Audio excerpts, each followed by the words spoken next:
আপনি জানেন 50 বছর কোরআনের হক তাফসীর করার পরে যে আল্লাহর ওলিকে জেলের মধ্যে বন্দী করে রাখছে, বাংলার জনগণ কেমনে ভাত খায়, কেমনে ভাত খায়, কেমনে তারা ঘুমায়? মুসলমান কোনদিন রাত ধরা, পুলিশ ধরা, ক্যাডার ধরার চিন্তা করবে না। মুসলমানের চিন্তা প্রতি কদমে কদমে লা তামুতুন্না ইল্লা ওয়া আনতুম মুসলিমুন, আজরাইল ধরার আগেই। জোরে কোন কথা ঠিক কিনা? তা আপনারা বলেন সব জায়গায় কি সমান অধিকার দেওয়া যাবে? তুমি মেয়ে হও, ছেলের চাইতে তোমার দাম অনেক বেশি। তুমি মা হও, বাবার চাইতে তোমার দাম অনেক বেশি। তুই 5 বছর পর পর ভোটের সময় হলে তুই ভোটারও খুঁজিস, এ ছাড়া তো তোর দেখতে পারবি না।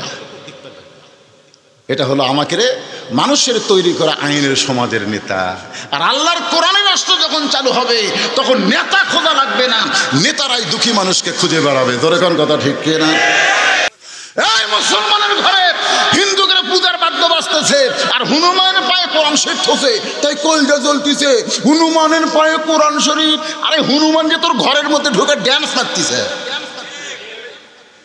তুমি মুসলমান, তোমার বইয়ের কারণে আজকে হিন্দুদের পূজার বাদ্য মুসলমানের ঘরে বাজতেছে।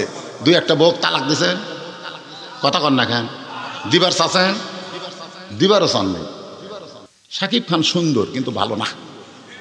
শাকিব খান ভালো, আর সাকিব আল হাসান, নাজমুস সাকিব, 3টা সাকিবের কথা বললাম।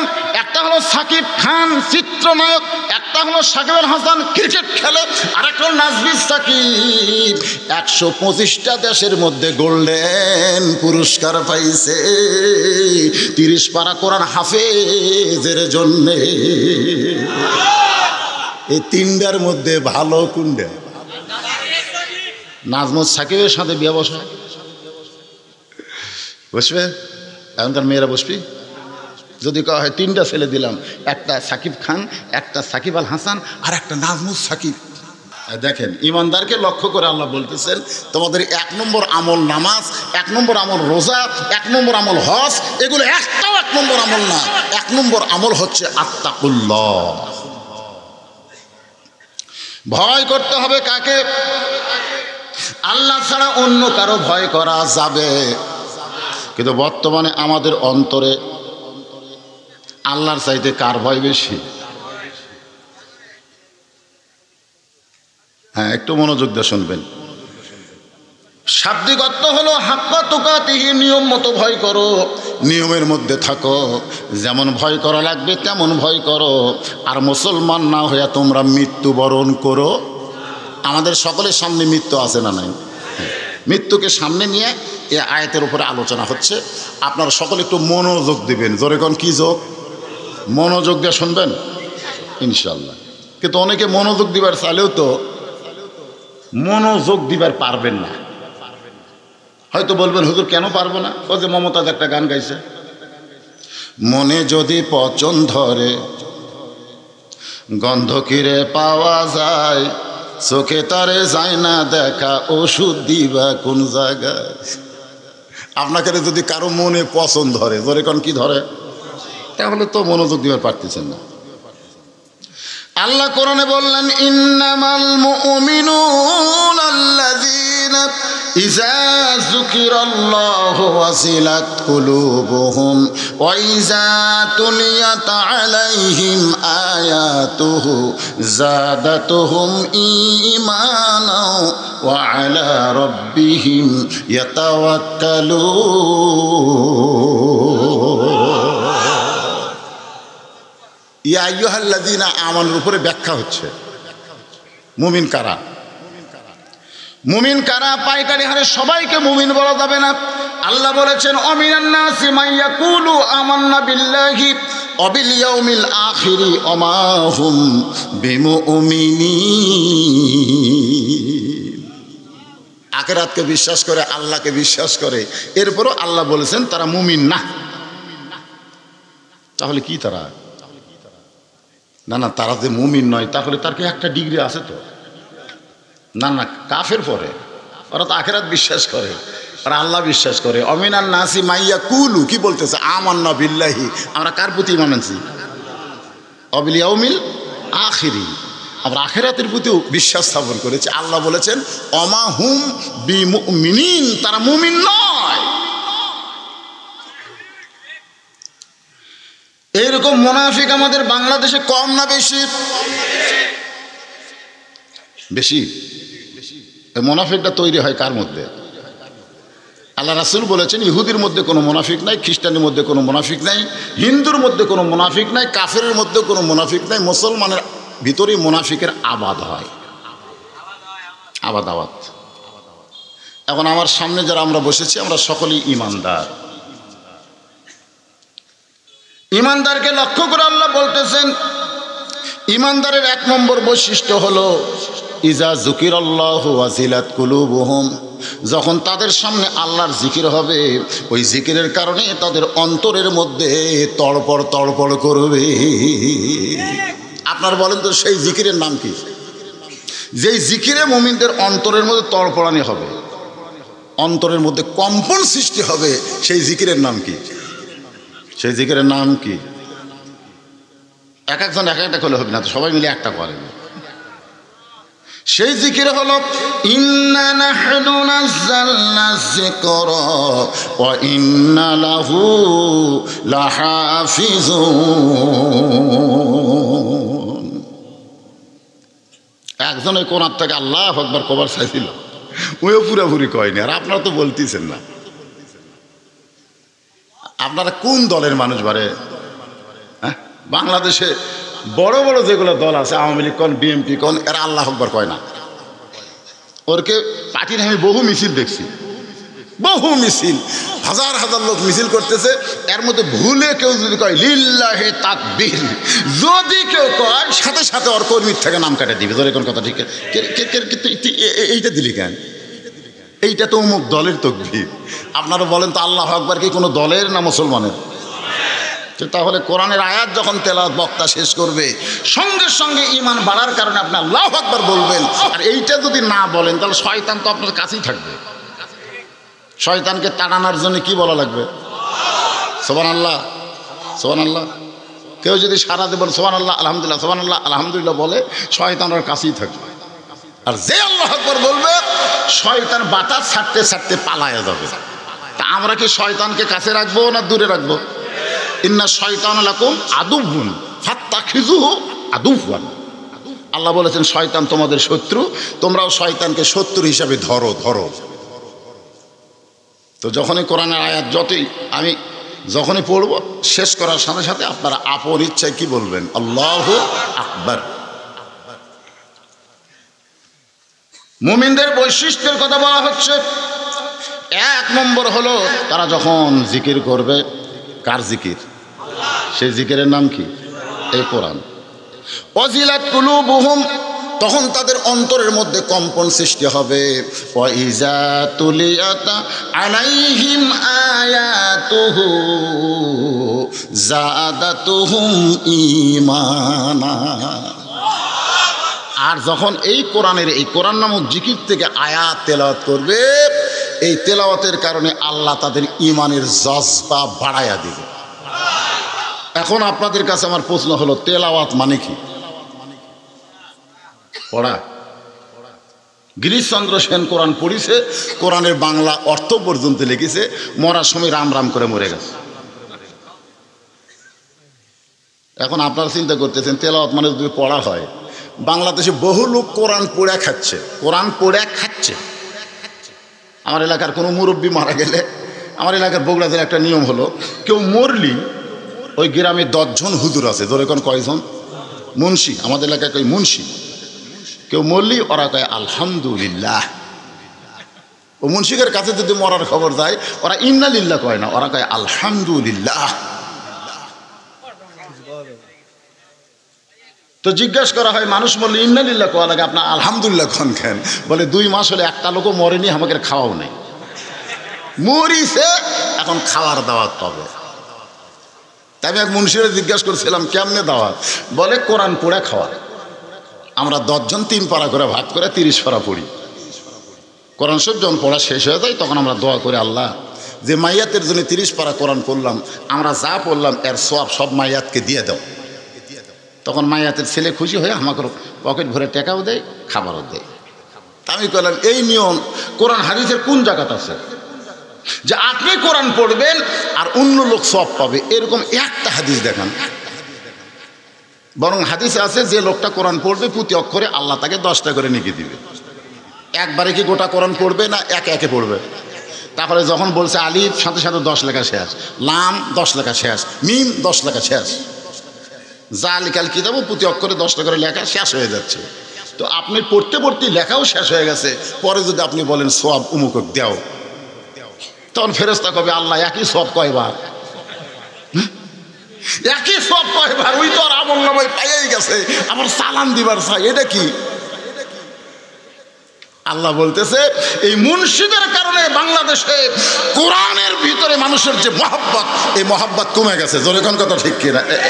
এই মুনশিরাই কাম সারছে।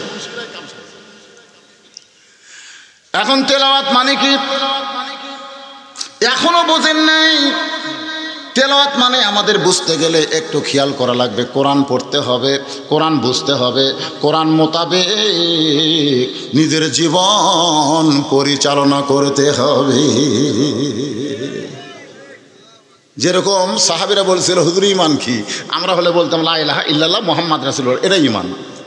কিন্তু আল্লাহ রাসূল বলেছেন ইকরার বিল লিসান তাসদীকু বিল জানান আমল বিল আরকান, এরই নাম হলো ঈমান। তেলাওয়াত কি এটা বোঝানোর জন্য আমার মা বোন এবং আপনাদেরকে সমন্বয় করে কথা বলতেছি, কারণ মা বোনদের জন্য তো ওয়াজ হয়নি। কি কন? এই তেলাওয়াতকে বুঝাতে গিয়ে একটু মনোযোগ দিবেন, অন্য কোনো দিকে মন দিবেন না। অর্ধ পৃথিবীর খলিফা হযরত ওমর 2 পাহাড়ের মাঝখানে ছদ্মবেশে ঘুরতেছে। 2 পাহাড়ের মাঝখান আপনারা বোঝেন, যারা হজ করছে তারা বোঝে। 2 পাহাড়ের মাঝখানে যে রাস্তা যায় এই রাস্তাকে বলা হয় গিরিপথ। এই গিরিপথের মধ্যে হযরত ওমর ছদ্মবেশে ঘুরতেছে।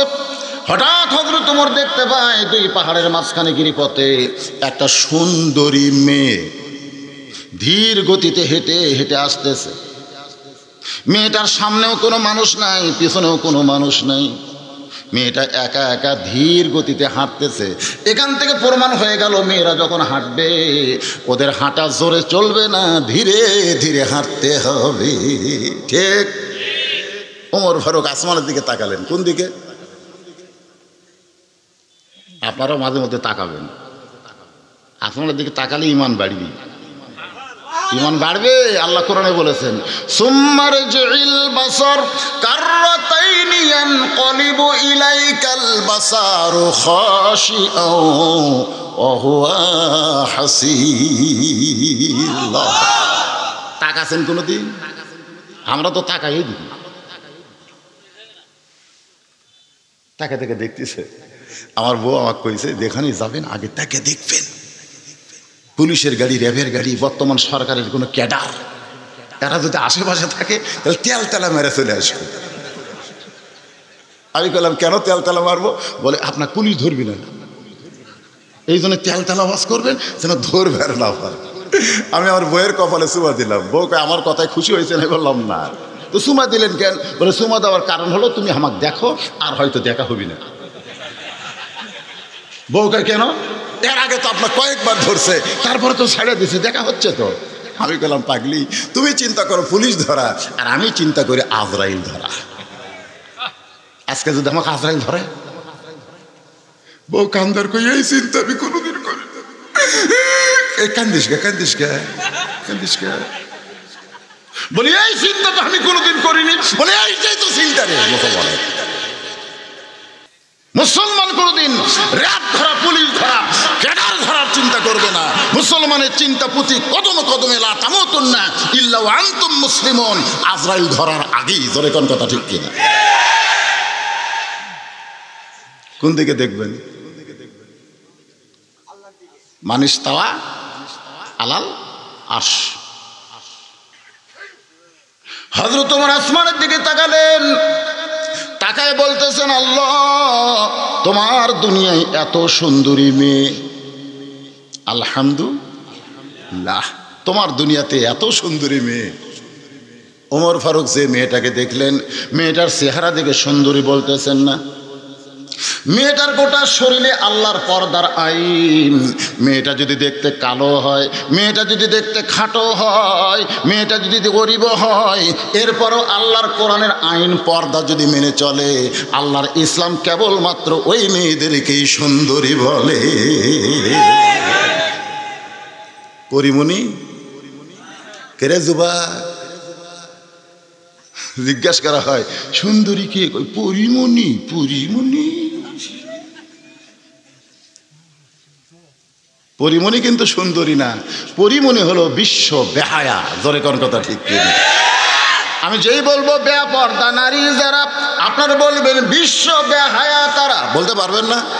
বেপর্দা নারী যারা, বেপর্দা নারী যারা যুবক নষ্ট করলো তারা, বেপর্দা নারী যারা নামাজ নষ্ট করলো তারা। জোরে কোন কথা ঠিক কিনা? বেপর্দা মেয়ে দেখে সামনে যা বলতেছিল জিহাতিল কাবাতে শরীফত আল্লাহু আকবার, মুখ আছে কাবার দিকে, চোখ আছে সেজদার দিকে, আর মন খালি বলতেছে রাস্তা কি দেখলাম। নামাজ হবে? বেপর্দা নারী দেখে অনেক যুবকের শরীর নষ্ট করেছে। বেপর্দা নারী দেখে রাত্রিবেলা ল্যাপ কম্বল গায়ে দিয়ে শুইছে, দরজা বন্ধ জানলা বন্ধ, স্বপ্নে ওই বেপর্দা তার কাছে গেছে, ওর স্বপ্ন দোষ করে শরীর নষ্ট হয়েছে। ধরে কোন কথা ঠিক কিনা? তাহলে যেই বলবো বেপর্দা নারী যারা, আপনার বলবেন নামাজ নষ্ট করে তারা, বলতে পারবেন না? আজ থেকে দেখবেন আপনি দূরবীন দিয়ে খুঁজলেও একটা বেপর্দা নারী আপনাকে গোসাইপাড়ি আগামীকাল থেকে দেখতে পাবেন না। তাহলে ওয়াজটা মনে মনে একটু আমার সাথে জিকির করেন। বেপর্দা নারী যারা নামাজ নষ্ট করে তারা, বেপর্দা নারী যারা, বেপর্দা নারী যারা বিশ্ব বেহায়া তারা, আর পর্দানিশী নারী যারা বিশ্ব সুন্দরী তারা। যে বলবো পর্দানিশী নারী যারা, আপনার বিশ্ব সুন্দরী তারা। পর্দানিশী নারী যারা অকরনা ফি বুয়ুতিকুন্না ওয়ালা তাবাররাজনা তাবাররুজাল জাহিলিয়াতিল উলা। ওমর ফারুক নিরাপদ দূরত্ব বজায় রেখে মেয়েটার কাছে গিয়া, মা মারে। আপনারা বলেন তো কোন মেয়েকে মানুষ মা কয়? হ্যাঁ, 15 বছরের একটা মেয়ে যদি বোরকা পরে হাই স্কুলে যায়, সমস্ত লোকেরা বলে মা তুমি কোন স্কুলে পড়ো, কোন ক্লাসে পড়ো, বলে কি বলে না? আর 40 বছরের মেয়ে যদি লাইলুদি বাড়ি করে বেপর্দা হয়ে যায়, ওকে মা কবি? একজনও মা কবি না। ওর পেটের বাচ্চা পর্যন্ত মা শর্মে কয় না, বাড়িতে কয় কিন্তু রাস্তাঘাটে মা কয় না। কলি জনন তোর মা এরকম ব্যাসাইজ করে, এ কথা বলতে পারে? তাহলে যারা বেপর্দা নারী তাদেরকে সবাই কি বলে? ভাবি কয়, ম্যাডাম কয়। ম্যাডাম, মেয়ে মানুষ যখন ড্যাম হয় তখন হয় ম্যাডাম, ম্যাডাম, ম্যাডাম। আমার মায়েরা বোনের একটু মনোযোগ দিয়ে শুনবেন। ওমর ফারুক মেয়েটার নিরাপদ দূরত্ব বজায় রেখে মেয়েটার কাছে দাঁড়িয়ে বলতেছেন, মা এই নির্জন পথে তুমি একা একা চলতেছো, তোমার সামনেও কোনো মানুষ নাই, পিছনেও কোনো মানুষ নাই, তোমার অন্তরে কি কোনো ভয় ডর লাগতেছে না? মেয়েটা বলে, পথিক তুমি কি হযরত ওমরকে চিনো? মেয়েটা হযরত ওমরকে বলতেছে, পথিক তুমি কি হযরত ওমরকে চিনো? যে ওমর আল্লাহর কোরআন দিয়ে রাষ্ট্র চালায়। আল্লাহর কোরআন যখন রাষ্ট্রে চালু হবে তখন একজন মেয়ে পৃথিবীর এক প্রান্ত থেকে আর এক প্রান্তে যাবে, ওই মেয়েটার করে যায় আত্তাকুল্লাহ, একমাত্র আল্লাহ ছাড়া দুনিয়ার অন্য কারো ভয় থাকবে না। সেদিন ষোড়শী। যারা পারেন তারা গুনগুন করে আমার সাথে গাবেন, আর যারা না পারেন তারা শেখার জন্য শুনবেন। সেদিন ষোড়শী নির্জন পথে যাবে, কোনো জন কটু কথা কবে না। পথে আর প্রান্তরে সম্পদের মোহে পড়ে খুন আর রাহাজানি হবে না। সবাই বলেন যদি মেনে চলি কোরআন, বলেন যদি মেনে চলি কোরআন আর রাসূলের বিধান, সকলে শান্তিতে থাকবে। বাংলার আকাশে কলেমার পতাকা যেদিন দুলবে। আপনাদের মনে চায় না চাইলেও না চাইলেও বাংলার আকাশে কলেমার পতাকা উড়বেই ইনশাল্লাহ। আপনাদের মন যদি না চায় অসুবিধা নাই, আল্লাহ কয় তোর খুব বাদ দিয়ে আমি আর এক দল বানাবো। তোর কোন কথা ঠিক কিনা? আপনি জানেন দৈনিক কত হিন্দু ভারতে মুসলমান হচ্ছে? আপনি জানেন দৈনিক কত খ্রিস্টান আমেরিকাতে মুসলমান হচ্ছে? আপনি জানেন না? জানেন না তো। আজ থেকে 20 বছর আগে আমেরিকাতে ছিল মাত্র 180টা মসজিদ, বর্তমানে আমেরিকায় 12,500 মসজিদ। জোরে কোন সুবহানাল্লাহ। জানেন কি জানেন? এগুলো ফেস্টা মুসলমানের আল্লাহর দরকার নেই। আল্লাহ এই কটা ডাইভার্ট করে দিয়ে আসল মুসলমানকে ইমাম মেহেদী আলাইহিস সালামের সাথে দিবে, এরা হলো আসল। এই কটা নিয়ে দাও। আপনি জানেন 50 বছর কোরআনের হক তাফসীর করার পরে যে আল্লাহর ওলিকে জেলের মধ্যে বন্দী করে রাখছে, বাংলার জনগণ কেমনে ভাত খায়, কেমনে ভাত খায়, কেমনে তারা ঘুমায়? একটা ড্রাইভার চল মারছে, একজন ধনী লোক গাড়ি একটু ব্যাসাইজ করছে, এক ড্রাইভার চল মারছে। বগুড়া জেলার সব গাড়ির মালিক গাড়ি চলবি না, গাড়ি চলবি না। ড্রাইভারের পাও ধরে মাপ নিলে তারপরে গাড়ি চলবে। ওই কোটিপতি লোকটা যায় ড্রাইভারের পাও ধরে মাপছে। কারণ কি? কারণ হলো একটা বড় হুজুর ধরে জেলত থসে, আর সব হুজুর ছোট হুজুররা মাস্তানি মারতেছে। আল্লামা মামুনুল হক যুবকদেরকে উৎসাহ দিল, যুবকেরা নিজের জীবন আল্লাহর জন্য বাজি রাখলো, আর হুজুর ধরে লিয়া মিথ্যা মামলা দিয়া জেলত তুলো। একটা যুবকের কথা কয় না। আল্লাহ কয় এই ফেস্টাগুলো আমার লাগবে না, ফেস্টা সব ফেস্টাও লাগবে না। আল্লাহর বান্দার একটু মনোযোগ দেন। যদি মেনে চলি কোরআন, যেরকম যদি মেনে চলি কোরআন আর রাসূলের বিধান, সকলেই শান্তিতে থাকবে। বাংলার আকাশে কলেমার পতাকা যেদিন দুলবে। আপনাদের কি মনে হয় দুলবে না?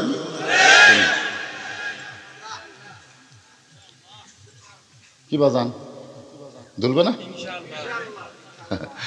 ভাব বোঝা যায় তো। জীবনে কোনোদিন বাচ্চা হয়নি, এবার মায়ের প্রথম বাচ্চা হচ্ছে, প্রথম, কোনোদিনও হয়নি। ওই কি বাচ্চা হওয়ার বিষ জানে, বেদনা জানে, তাই প্রসব বেদনা বোঝে।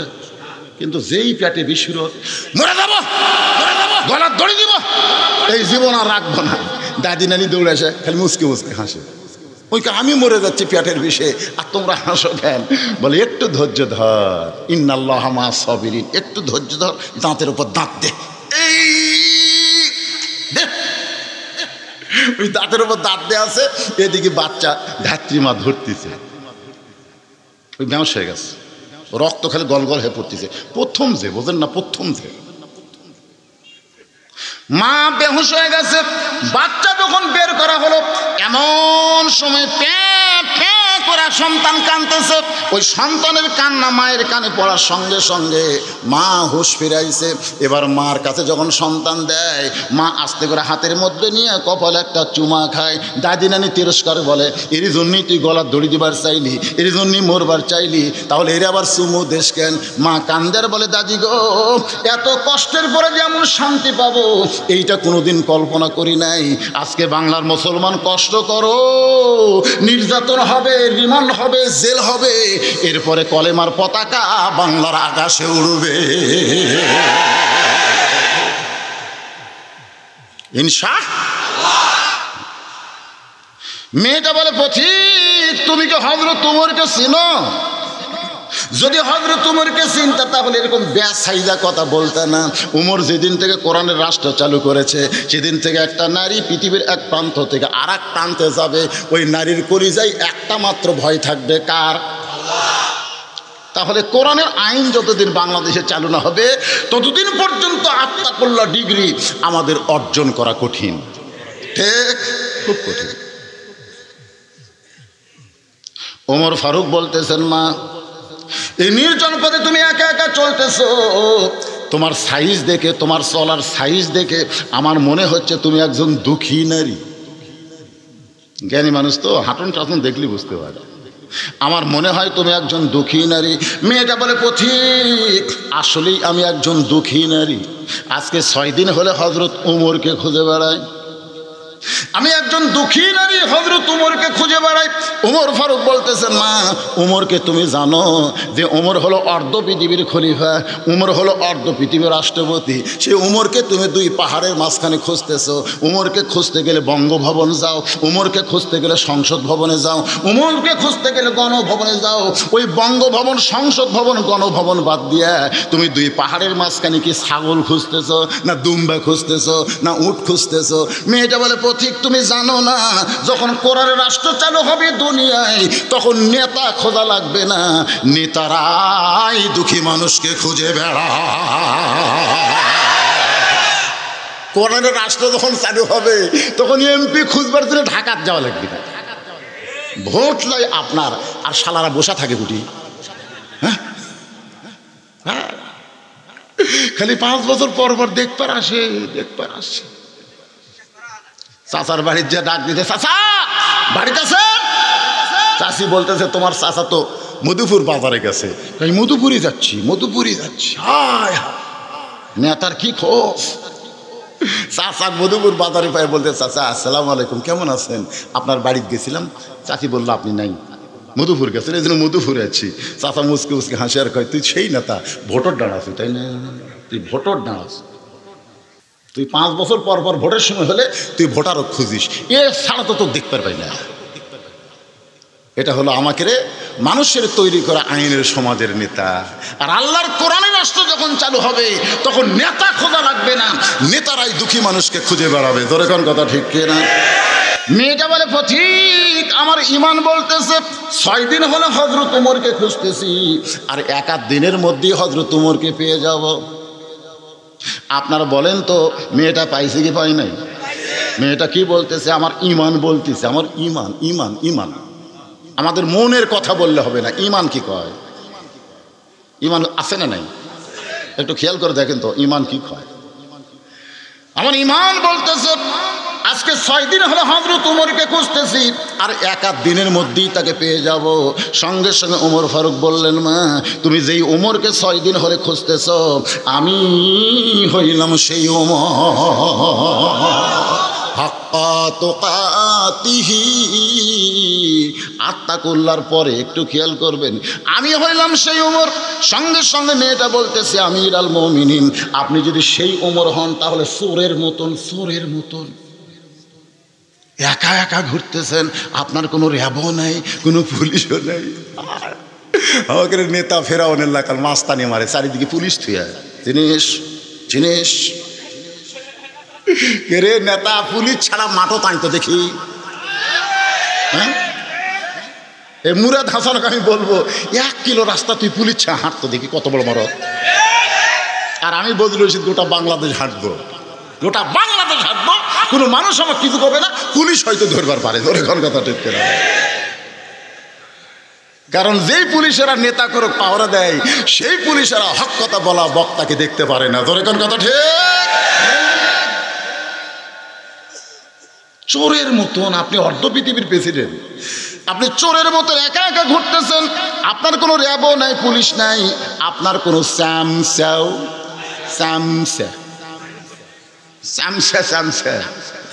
10 কেজি করে লেখা আছে, কাঠত লেখা আছে 10 কেজি, ওই যে ভিজিয়ে কাঠের চাল পাবি 10 কেজি, কিন্তু মাপা দেখে 8 শেয়ার।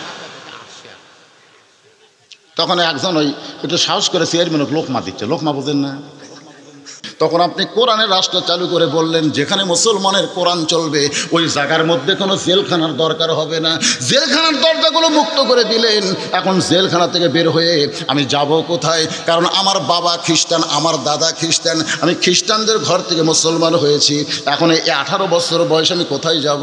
এই জন্য 2 পাহাড়ের মাঝখানে ঘুরতেছি। যদি আপনার দেখা পাই তাহলে আপনার কাছে আমি অধম দুঃখী নারী একটু আশ্রয় চাই। ওমর ফারুক মাটির দিকে তাকায় বললেন, মা আমি তোমাকে আশ্রয় দিবার পারবো না। মেয়েটা বলতেছে, আমিরুল মুমিনিন, এমন একজন দুঃখী নারীকে আপনি আশ্রয় দিবেন না কেন? ওমর ফারুক বললেন, মা, যেখানে ইসলাম অধিকার দেয় সেখানে আশ্রয় দেওয়ার কোনো প্রশ্ন আসে না। তুমি ঈমান গ্রহণ করার কারণে মুসলমান, আর এই কারণে ইসলাম তোমাকে অধিকার দিয়েছে। আপনারা বলেন তো, নারীদের অধিকার ইসলামে আছে না নাই? এই জোরে করে আছে না নাই? যেই মেয়েরা আজকে রাস্তায় মিছিল করতেছে নারী পুরুষের সমান অধিকার দিতে হবে, এই মেয়েরা হলো ভুল পথে আছে। কেরে, তুমি নারী যদি মা হয়, তোমার পায়ের তলে সন্তানের জান্নাত, তুমি সমান অধিকার চাও কে? বাপ আর মা কি সমান? নারী হলো মা আর পুরুষ হলো বাপ। একটা হাদিস বার করেন তো, বাপের পায়ের তলে সন্তানের জান্নাত পাবেন, মায়ের পায়ের তলে সন্তানের জান্নাত। আল্লাহ রাসূল বললেন, তুমি তোমার মায়ের খেদমত করো। সাহাবী বললেন, ইয়া রাসূলুল্লাহ, তারপরে বলে তোমার মায়ের, তারপরে কার? তোমার মায়ের। সাহাবী যখন নাসর হয়ে বললেন, হুজুর এরপরে কার? আল্লাহ রাসূল বললেন, তোমার বাবার এজলেস। তিনবার মায়ের কথা কইছে রাসূল, কিন্তু সাহাবীকে বসতে বলেননি। যেই বাপের কথা একবার কইতে বস। ওমর ফারুক বলতে, হুজুর আপনিও বাপের জাত, আমিও বাপের জাত। হ্যাঁ, ওমর ফারুক কিন্তু খুব চালাক সাহাবী, যে আপনিও বাপের জাত, আমিও বাপের জাত, তো মায়ের কথা তিনবার বললেন, বাপের কথা 6 বার বলা লাগবে।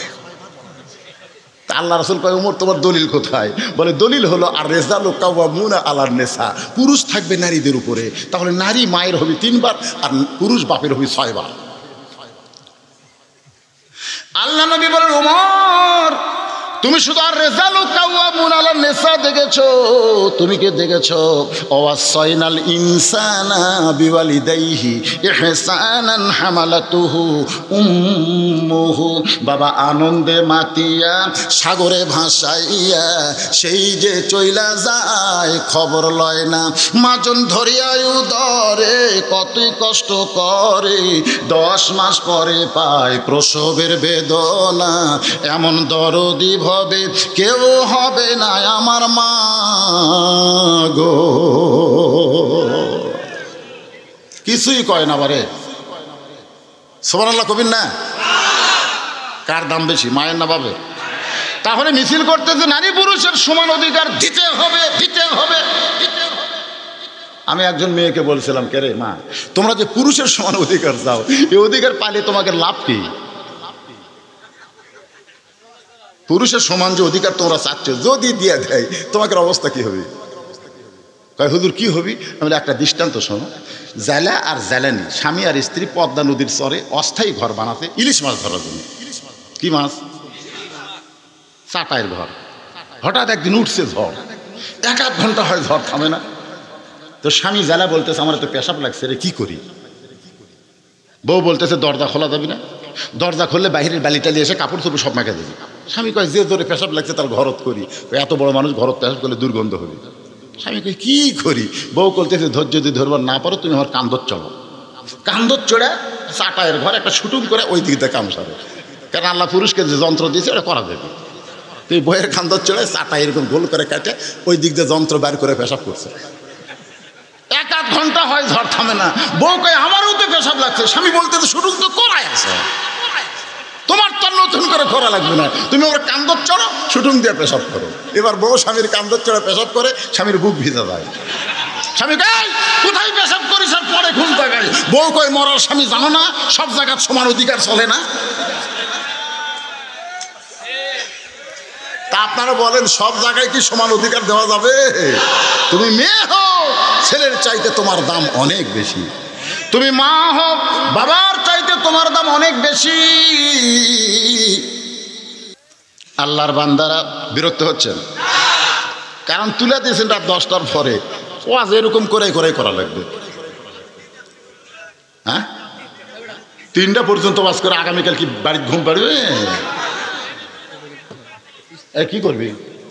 বাতাস করা লাগবে না, বাতাস লাগবে না রে পাগলা। বাতাস লাগে, যত গাও ঘামবি তত আমার ডায়াবেটিসের উপকার হবে। ডাক্তার কাছে যে যত আপনার গাও ঘামবে তত আপনার ডায়াবেটিস যে ব্যারাম আমার আছে এটা উপকার হবে। আমাকে রে একটু হার্টের সমস্যা হয়ে গেছে, বুঝলেন না ভাই? জান এখন যে চাপের মধ্যে কথা কওয়া লাগতেছে, আমি কি সব কথা বলবার পারতেছি? তাই খালি অ্যাঙ্গেলে মারতেছি, তোর এখন কথা ঠিক।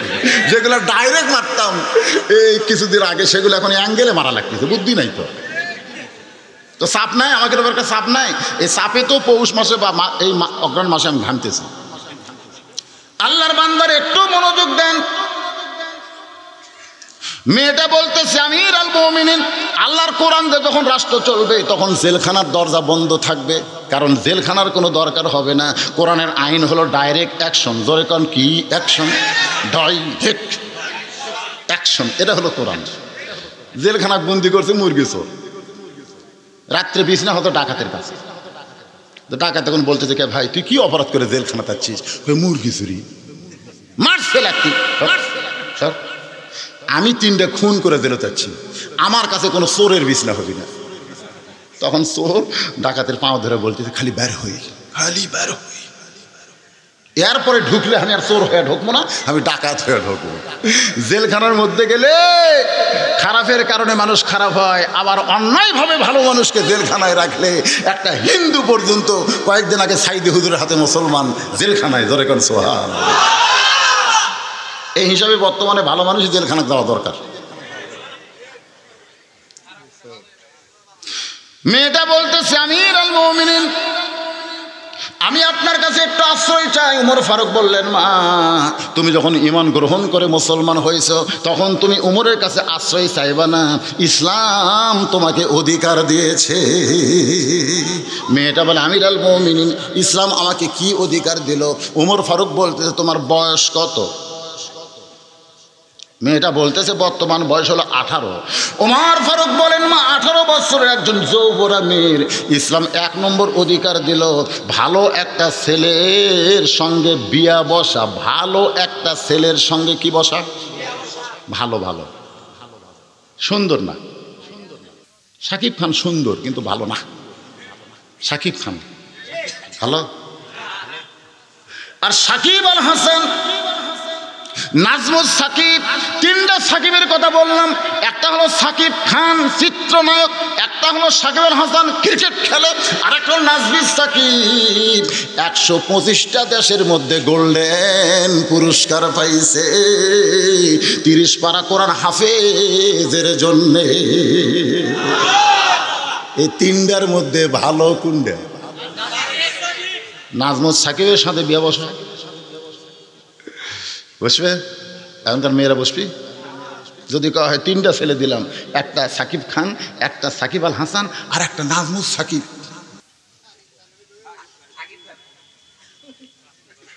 উমর ফারুক বললেন এখনকার যুবকের একটু মন দিতে শোনো, ভালো একটা ছেলের সঙ্গে বিয়ে বসবে এ অধিকার আল্লাহ তোমাকে দিয়েছে, কিন্তু তুমি ভালো ছেলে কোথায় পাইবা? আমি তোমার বিয়ার ঘটকালি করে বলতেছি, একটা ছেলে আছে 6 লক্ষ হাদিসের হাফেজ, 6 ফুট 2 ইঞ্চি লম্বা, গায়ের রং ফর্সা, 6 লক্ষ হাদিসের হাফেজ। ছেলেটার নাম হলো আব্দুল্লাহ আর বাবার নাম হলো উমর। আমার কলিজার টুকরা আব্দুল্লাহর সঙ্গে তোমাকে বিয়া দিয়া আমার ঘরের বৌমার অধিকার দিবার চা। আপনারা বলেন উমর ফারুক যে ছেলেটার কথা বলতেছে লম্বা কয় ফুট? 6 ফুট 2 ইঞ্চি, গায়ের রং হলো ফর্সা, সেই চেহারা। 6 লক্ষ হাদিসের হাফেজ, কোরআনের হাফেজ তো ঘরে ঘরে, কিন্তু হাদিসের হাফেজ তো পাওয়া তেমন যায় না। 6 লক্ষ হাদিসের হাফেজ আব্দুল্লাহ ইবনে উমরের সঙ্গে তোমার বিয়া দিয়া তোমাকে আমার বৌমা বানায়া, জোরে কোন কি হিমা? বৌমা। বেটার বউ কি হয়? আপনাদের এলাকার বেটার বউ আপনারা বৌমা কোন? আপনার বেটার বিয়ে করেছেন? ছোট ছোট সব।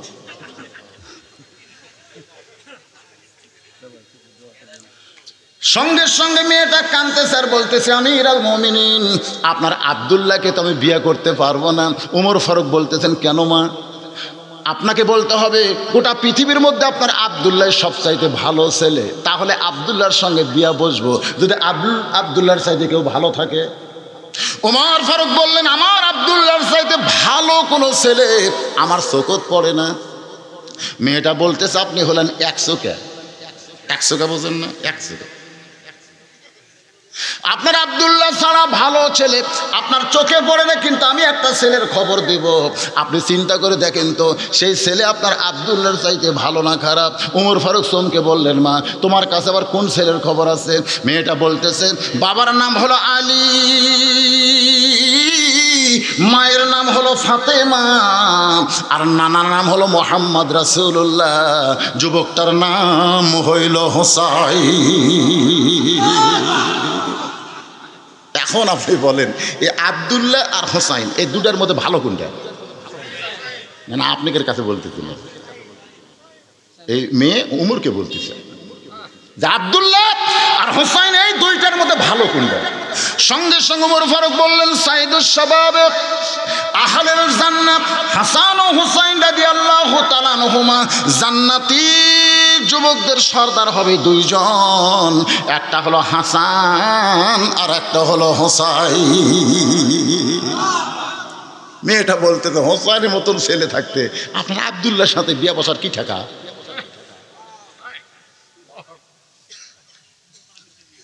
ওমর ফারুক বললেন মা আমি জীবনে কোনোদিন ঘটকালি করি নাই, আজকে প্রথম ঘটক হব।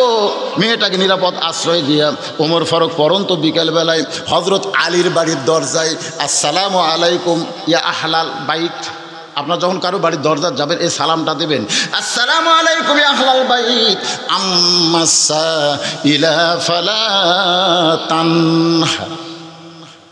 সালামের সঙ্গে সঙ্গে সূরা দোহারে আয়াতটা ওমর ফারুক তেলাওয়াত করলেন। হযরত আলী দরজা খুলে ওয়ালাইকুম আসসালাম, আপনি অর্ধ পৃথিবীর খলিফা হয়ে ফকিরের আয়াত কেন? ফকিরের আয়াত আম্মা সাইলা ফালা তানহার মানে কি সাইলকারীকে ফিরাইও না, সাইলকারীকে কি করো না ফিরাইও না, এই ফকিরের আয়াত কেন তেলাওয়াত করলেন? ওমর ফারুক বলে আলী জীবনে কোনোদিন ঘটকালি করিনি ভাই, আজকে প্রথম তোমার হোসেনের ব্যাপারে আমি একটু ঘটকালি করবার চাই। আলী বলতেছে আলহামদুলিল্লাহ, আপনার মতন মহান ব্যক্তি যদি ঘটক হয় তাহলে অবশ্যই পাত্রী ভালো হবে। কথা কন না কেন?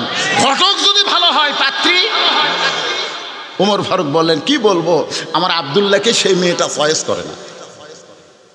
আমি যেই মেয়ের ঘটকালি করতেছি সেই মেয়েটার পরিচয় হলো 6 বছর বয়স ইমান গ্রহণ করেছে, 12 বছর ইমানের পরীক্ষা দিয়েছে, সকালবেলা 3টা করে চাবুক মারছে, বিকেলবেলা 3টা করে চাবুক মারছে। এত নির্যাতনের পরেও যে মেয়েটা ইমান হারা হয় নাই, আজকে রোম পারস্য মুসলমানের অধীনে আসার পরে সেই মেয়েটা জেলখানা থেকে মুক্ত পাইয়া রাস্তায়, এই খবর যখন আমাকে দিল আমার আব্দুল্লাহর সঙ্গে মেয়েটাকে বিয়ে দিবার চাইলাম, কিন্তু মেয়েটা আমার আব্দুল্লাহকে পছন্দ করে না, তোমার হোসাইনকে মনে মনে গ্রহণ করে আমার কাছে প্রকাশ করেছে। এখন বলো আলী ওই মেয়েটার সঙ্গে গিয়ে তোমার হোসাইনের বিয়া দিবা? আলী বলতেছে আমিরুল মুমিনিন আমি মনে মনে হোসাইনের জন্য এমন একটা মেয়েই খুঁজতেছিলাম। সুবহানাল্লাহ খান, প্রত্যেকটা ছেলে যখন যুবক হবে প্রত্যেকটা বাবার মনে মনে মেয়ে খোঁজার দরকার আছে না নাই? মনে মনে রে, মনে মনে মানে কি দেখে দেখে না। আমার এলাকায় বুড়া বলতে হুজুর এ পর্যন্ত আমি প্রায় 40টার মতন মেয়ে দেখলাম কিন্তু পছন্দ হলো না।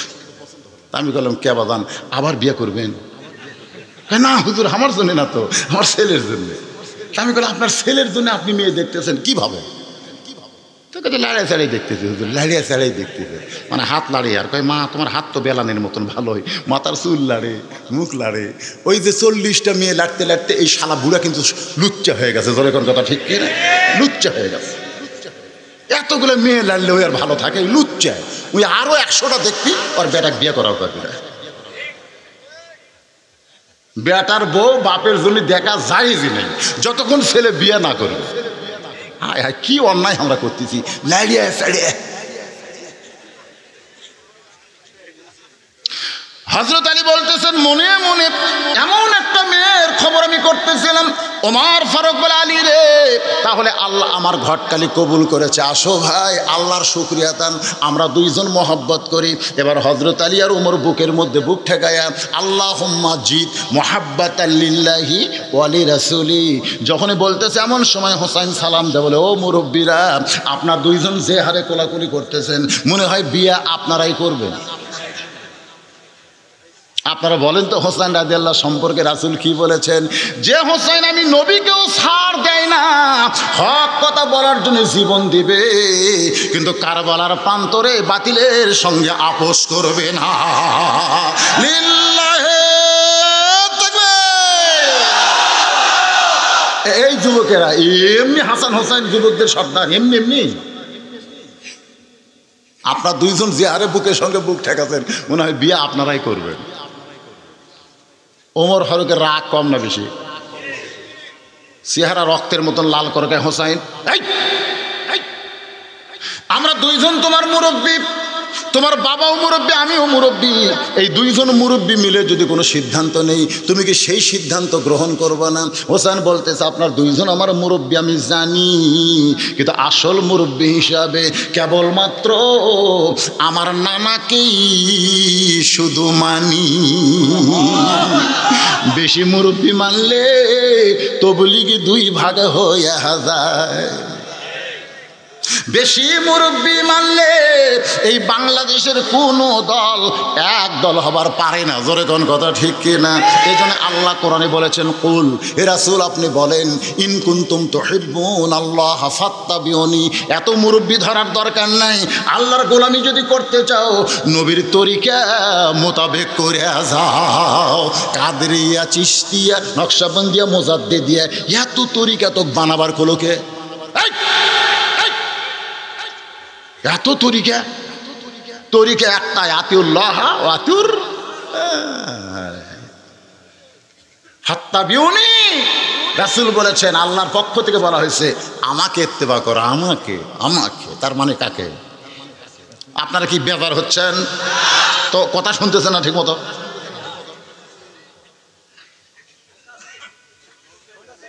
কি ভুল করে যাচ্ছি নাকি? আজকে দ্বিতীয় দিন, আল্লাহর বান্দার একটু মনোযোগ দিবেন। হোসাইন বলতেছে আপনার দুইজন আমার মুরব্বী, আমি সম্মান করি, জানি, কিন্তু আসল মুরব্বী হিসাবে কেবলমাত্র আমার নানাকেই শুধু মানি। যাকে তাকে মানা যাবে না, একজনকেই মানতে হবে, তিনি হলেন মুহাম্মাদুর সাল্লাল্লাহু আলাইহি ওয়াসাল্লাম। আপনার বলেন তো বর্তমানে ইসলাম এত দল হওয়ার কারণ কি? এত দল দলাদলি হওয়ার কারণ কি? আল্লাহর বান্দার একটু মনোযোগ দেন। ওমর ফারুক বলে, হোসাইন তুমি কি বলবার চাও? হোসেন বলতেছে, আমির আল মুমিনিন, আমি কয়েকদিন আগে স্বপ্ন দেখলাম আমার নানা ঘরের মধ্যে আরাম করতেছে। আমি হোসাইন দরজাতে এসে বললাম, নানু ভাই একটু দরজা খুলে দেন, আমি হোসাইন একটু ঘরের মধ্যে ঢুকতে চাই। আমার নানা বলতেছে এখন দরজা খোলা যাবে না, এখন জান্নাতে আরাম করতেছি। আমি হোসাইন চমকে গেলাম, ভাঙ্গা ঘরের মধ্যে নানা শুয়ে আছে, আর নানা বলে জান্নাতে আরাম করতেছি। এই জান্নাত দরজা না খুললে কি হবে? আমি জানলার কাছে গিয়ে একটা ফাটল দিয়ে তাকাই, দেখি ঘরের ভিতরে আমার নানি উরাতকে বালিশ বানায় দিছে, আর সেই উরাতে নানা মাথা দিয়ে শুয়ে আছে। আমার নানি চুলের মধ্যে হাত দিয়ে বিলকি কাটতেছে। আমি রাগ করে বললাম, নানা ভাই, নানির উরাতকে বালিশ বানালে কি জান্নাতে থাকা যায়? আমার নানা বলে, হোসাইন তুই ছোট্ট মানুষ, তুই বুঝবি না, তোর নানির মতন বউ যদি কেউ ঘরে পায়, ওই ভাঙ্গা ঘরটা আল্লাহর জান্নাত হয়ে যায়।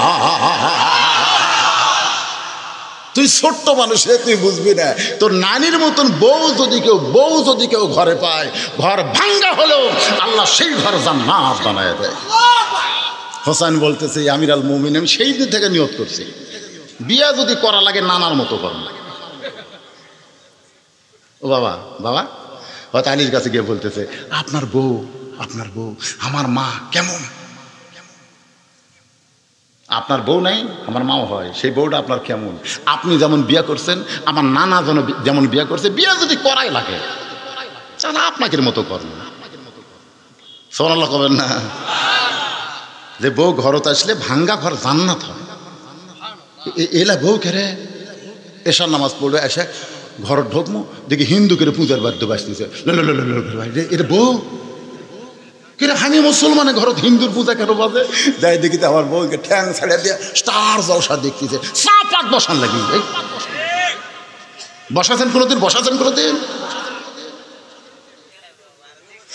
এই মুসলমানের ঘরে হিন্দু করে পূজার বাদ্য বাজতেছে, আর হনুমানের পায়ে কোরআন শরীফ থসে, তাই কলজা জ্বলতিছে।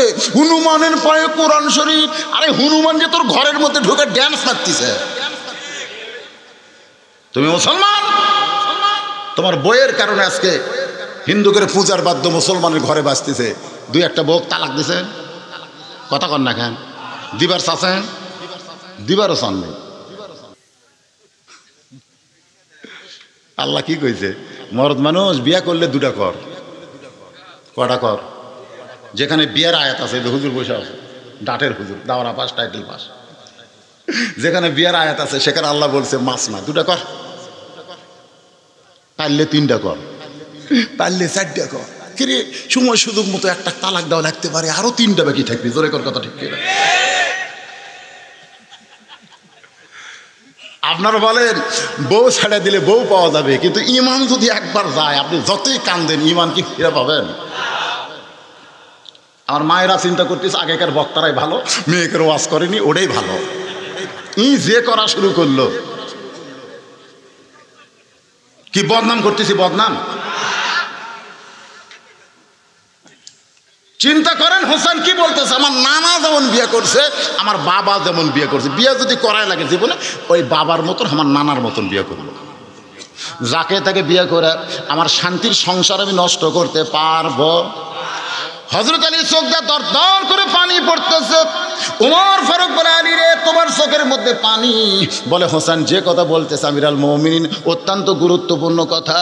আমি আমার হাসানকে দেখে না শুনে বিয়ে করানোর পরে আমার হাসানের জীবনটা অশান্তি হয়ে গেছে। কারণ হযরত হাসান যে মেয়েটাকে বিয়ে করেছে ওই মেয়েটার নাম হলো জায়েদা। জোরে বলেন মেয়েটার নাম কি? মুয়েদার চরিত্র হলো কুটনি চরিত্র। এর কথা ওর কাছে, ওর কথা ওর কাছে, হাসানের জীবনটাই নষ্ট করে দিস। বউ যদি খারাপ হয় আপনি যতই সুন্দর সংসার করেন ওই সংসারে আগুন লাগবে। ওমর ফারুক বলে, হোসাইন আমি যে মেয়েটার ঘটকালি করতেছি এই মেয়েটা অত্যন্ত ভালো বাবা, এই মেয়েটা অত্যন্ত ভালো, কারণ 6 বছর বয়স ইমান গ্রহণ করেছে, 12 বছর ইমানের পরীক্ষা দিয়েছে। আমার আবদুল্লাহর সঙ্গে বিয়ে দেবার চাইলাম কিন্তু মেয়েটা রাজি না, মনে মনে তোমাকে কামনা করে আছে, এই মেয়েটাকে তুমি বিয়ে করলে অবশ্যই আল্লাহ তোমার ঘর জান্নাত বানায় দিবে। হোসাইন বলতেছে আপনি বললে হবে না, আপনি বললে হবে না। ওমর ফারুক বলতেছে তাহলে তুমি কি করবা, আমাকে ফিরিয়ে দিবা? হোসেন বলতেছে আমিরুল মুমিনিন আমি সিদ্ধান্ত নিয়েছি আমি সেই মেয়েকে বিয়ে করব যে মেয়েটা আমার 3টা প্রশ্নের উত্তর দিবার পারবে। হাত্তা তুকাতিহি ওয়ালা তামুতুন্না ইল্লা ওয়া আনতুম মুসলিমুন। আপনি মুসলমান হয়ে যদি মৃত্যুবরণ করেন কবরে যাওয়ার পরে আপনার 3টা প্রশ্নের উত্তর দেওয়া লাগবে না, আল্লাহ তাআলাই আপনার পক্ষে উত্তর দিয়ে দিবে।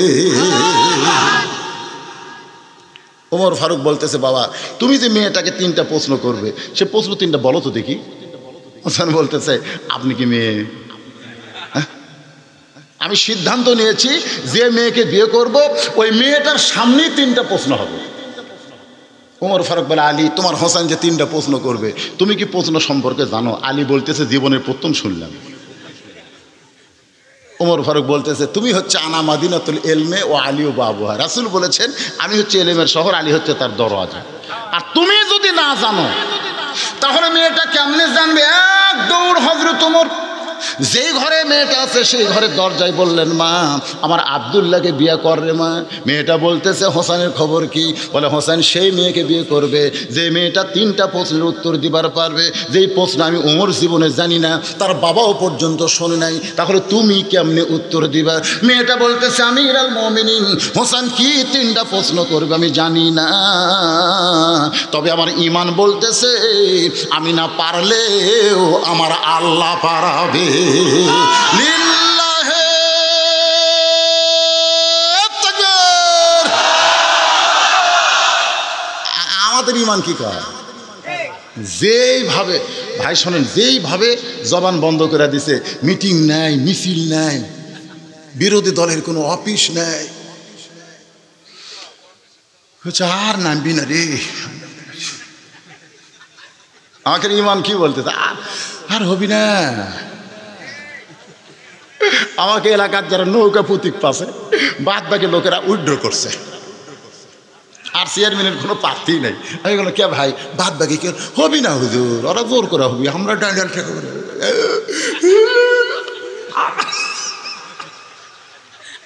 মানে ঈমান এমন ড্যামেজ হয়ে গেছে আর হবি না রে, আর হবি না রে।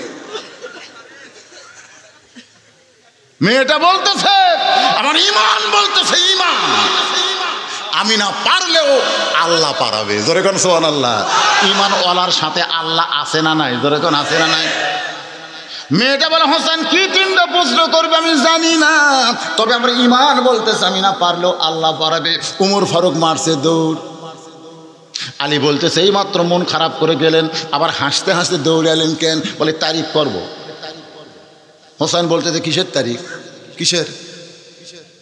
উমর ফারুক বলতেছেন বিয়ার তারিখ না, বিয়ার না, ফাইনাল খেলার আগে টেস্ট পিটেস্ট আছে না নাই? জোরে কোন আছে না নাই? পিটেস্ট আছে, টেস্ট আছে। তুমি যে বিয়ে করবা যে তিনটা প্রশ্নের মাধ্যমে, সেই তিনটা প্রশ্নের উত্তর মেয়েটা দিবার পারবে কি পারবে না, এইটার তারিখ। আলী বলতেছে যে প্রশ্ন আমি জীবনেও শুনিনি, আপনিও জানেন না, মেয়েটা কেমনে দিবে? ওমর ফারুক বলে আলী একটু ভিতরে আসো। যেই ভিতরে গেছে তখন বলতেছে মেয়েটা বললো আমি না পারলেও আমার আল্লাহ পারাবে। সঙ্গে সঙ্গে আলী বলতেছেন ও আয়লা রব্বিহিম এত হাক্কার, আর কোনো টেনশন নাই, চলো যাই।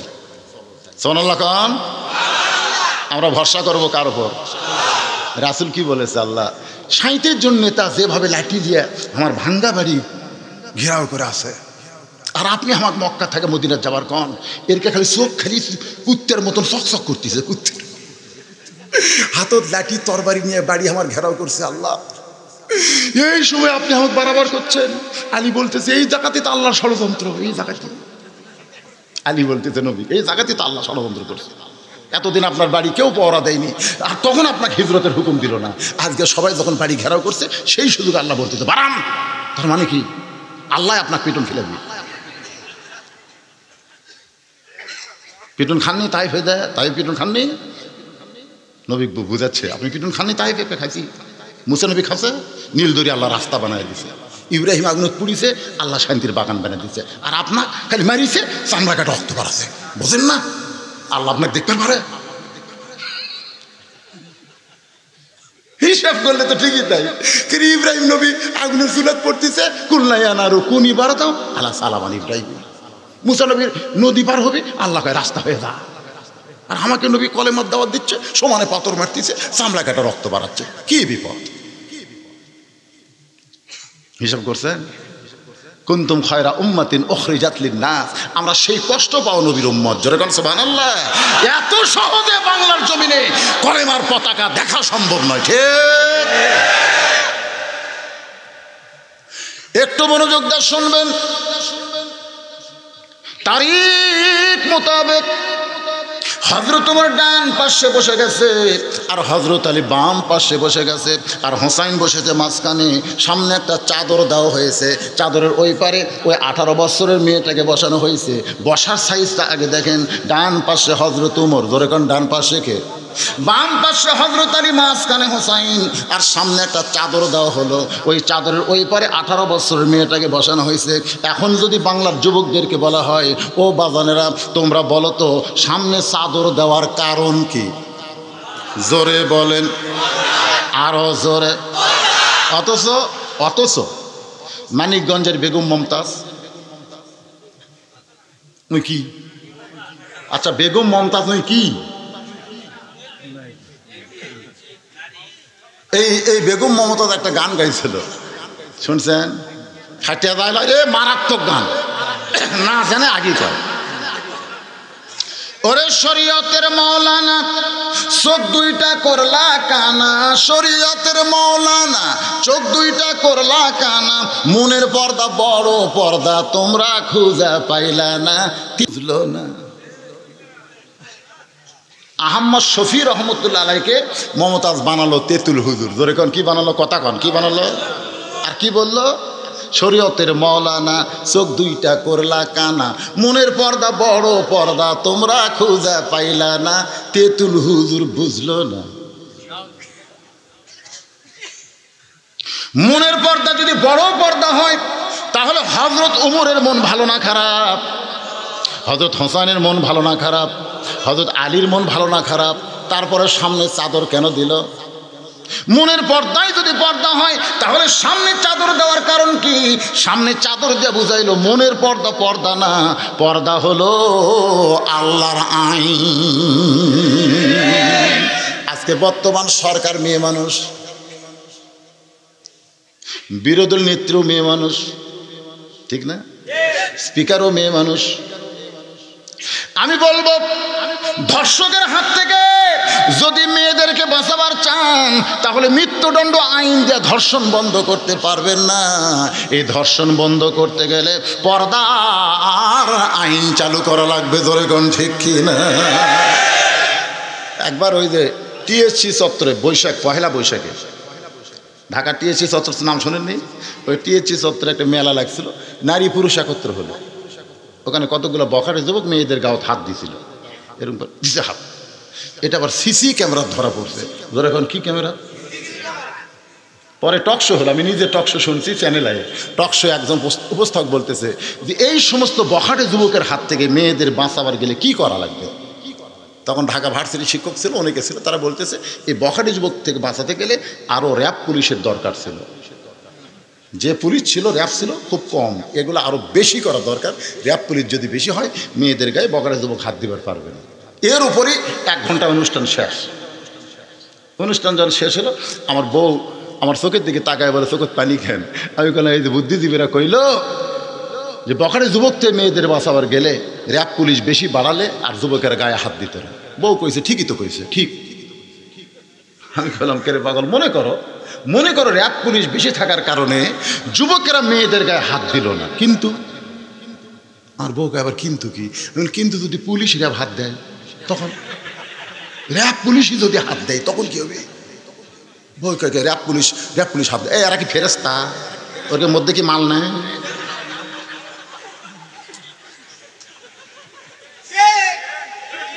তার মানে বোঝা গেল র্যাব পুলিশ দিয়ে নারীদের চরিত্র বাঁচানো যাবে না, কারণ র্যাব পুলিশের মধ্যে 2-1 লুচ্চা আছে। তোর এখন কথা ঠিক কিনা?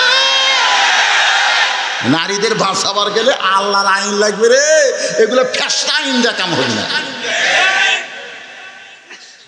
তাহলে এখন কি বুঝলেন? পর্দা কার আইন? জোরে বলেন কার? আচ্ছা ওই জায়গার থেকে ওই 2 জন উঠলো কেন? কি জন্য উঠলেন?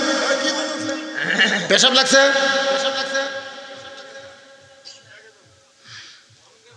না ঠিক আছে, এইবারে যদি 1 জন লোক ওঠে, 1 জন, একটা আপনাদের মধ্যে যদি 1টা লোক ওঠে, আল্লাহুম্মা আমিন। কেউ যদি উঠবার চায় আপনারা জোর করে বসাবেন না। কারণ কি আলোচনা? ইয়া আইয়ুহাল্লাযীনা আমানুত্তাকুল্লাহা হাক্কা তুকাতিহি ওয়া লা তামুতুন্না ইল্লা ওয়া আনতুম মুসলিমুন। আপনারা বলেন তো পর্দার আইন এটা কার আইন? ওমর ফারুকের মনও ভালো, আপনারাই কয়েছেন। হোসেনের মন ভালো, আলীর মন ভালো, তারপরে সামনে চাদর দিয়ে পর্দার আইন চালু করলো। এবার ওমর বলে, হোসাইন তুমি যে 3টা প্রশ্ন করবে বাবা, এখন প্রশ্ন শুরু করে দাও। এই সময় কি আর ওঠা যাবে? এই আপনারা বলেন, এখন প্রশ্ন শুরু হচ্ছে।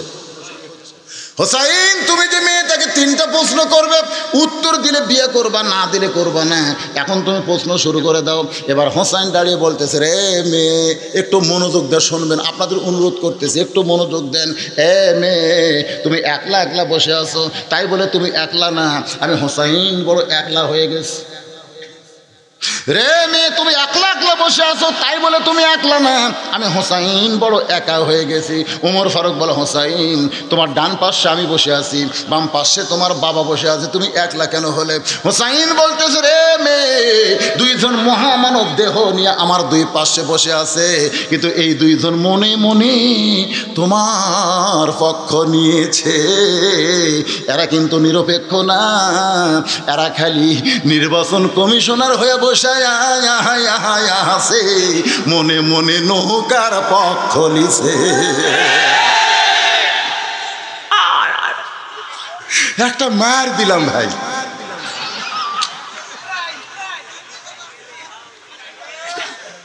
নির্বাচন কমিশনার নিরপেক্ষ, শালার নিরপেক্ষ।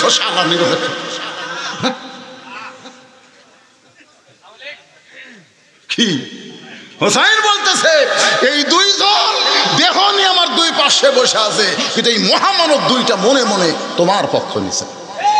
খালি বসে আছে আমার ধারত বসে থাকলে মনে করো না যে আমার লোক, তা মনে করো না। নিরপেক্ষ নির্বাচন হবে না যতক্ষণ পর্যন্ত বডি এক জায়গাত মন এক জায়গাত। জোরে কোন কথা ঠিক কিনা? ফখরুদ্দিন সরকার মাঝে মাঝে দরকার। জোরে কোন ফখরুদ্দিন সরকার সব সময় না, মাঝে মাঝে। আল্লাহর বান্দার একটু মনোযোগ দেন। মুসলমান না হয়ে আমরা মরবো না, মুসলমান হয়ে মরতে হবে, এই ঘোষণা কার? এই জন্যে কথাগুলো একটু মনোযোগ দিয়ে শুনতে হবে। এবার ওমর ফারুক চমকে উঠছে, আলীও চমকে উঠছে। কথা তো ঠিকই তাই। ওমর ফারুক মনে মনে কার পক্ষে? এই বুঝতেছেন না? ওমর ফারুক মনে মনে কার পক্ষে? হযরত আলী মেয়েরই পক্ষে, কিন্তু বসে আছে ছেলের কাছে। কারণ কি?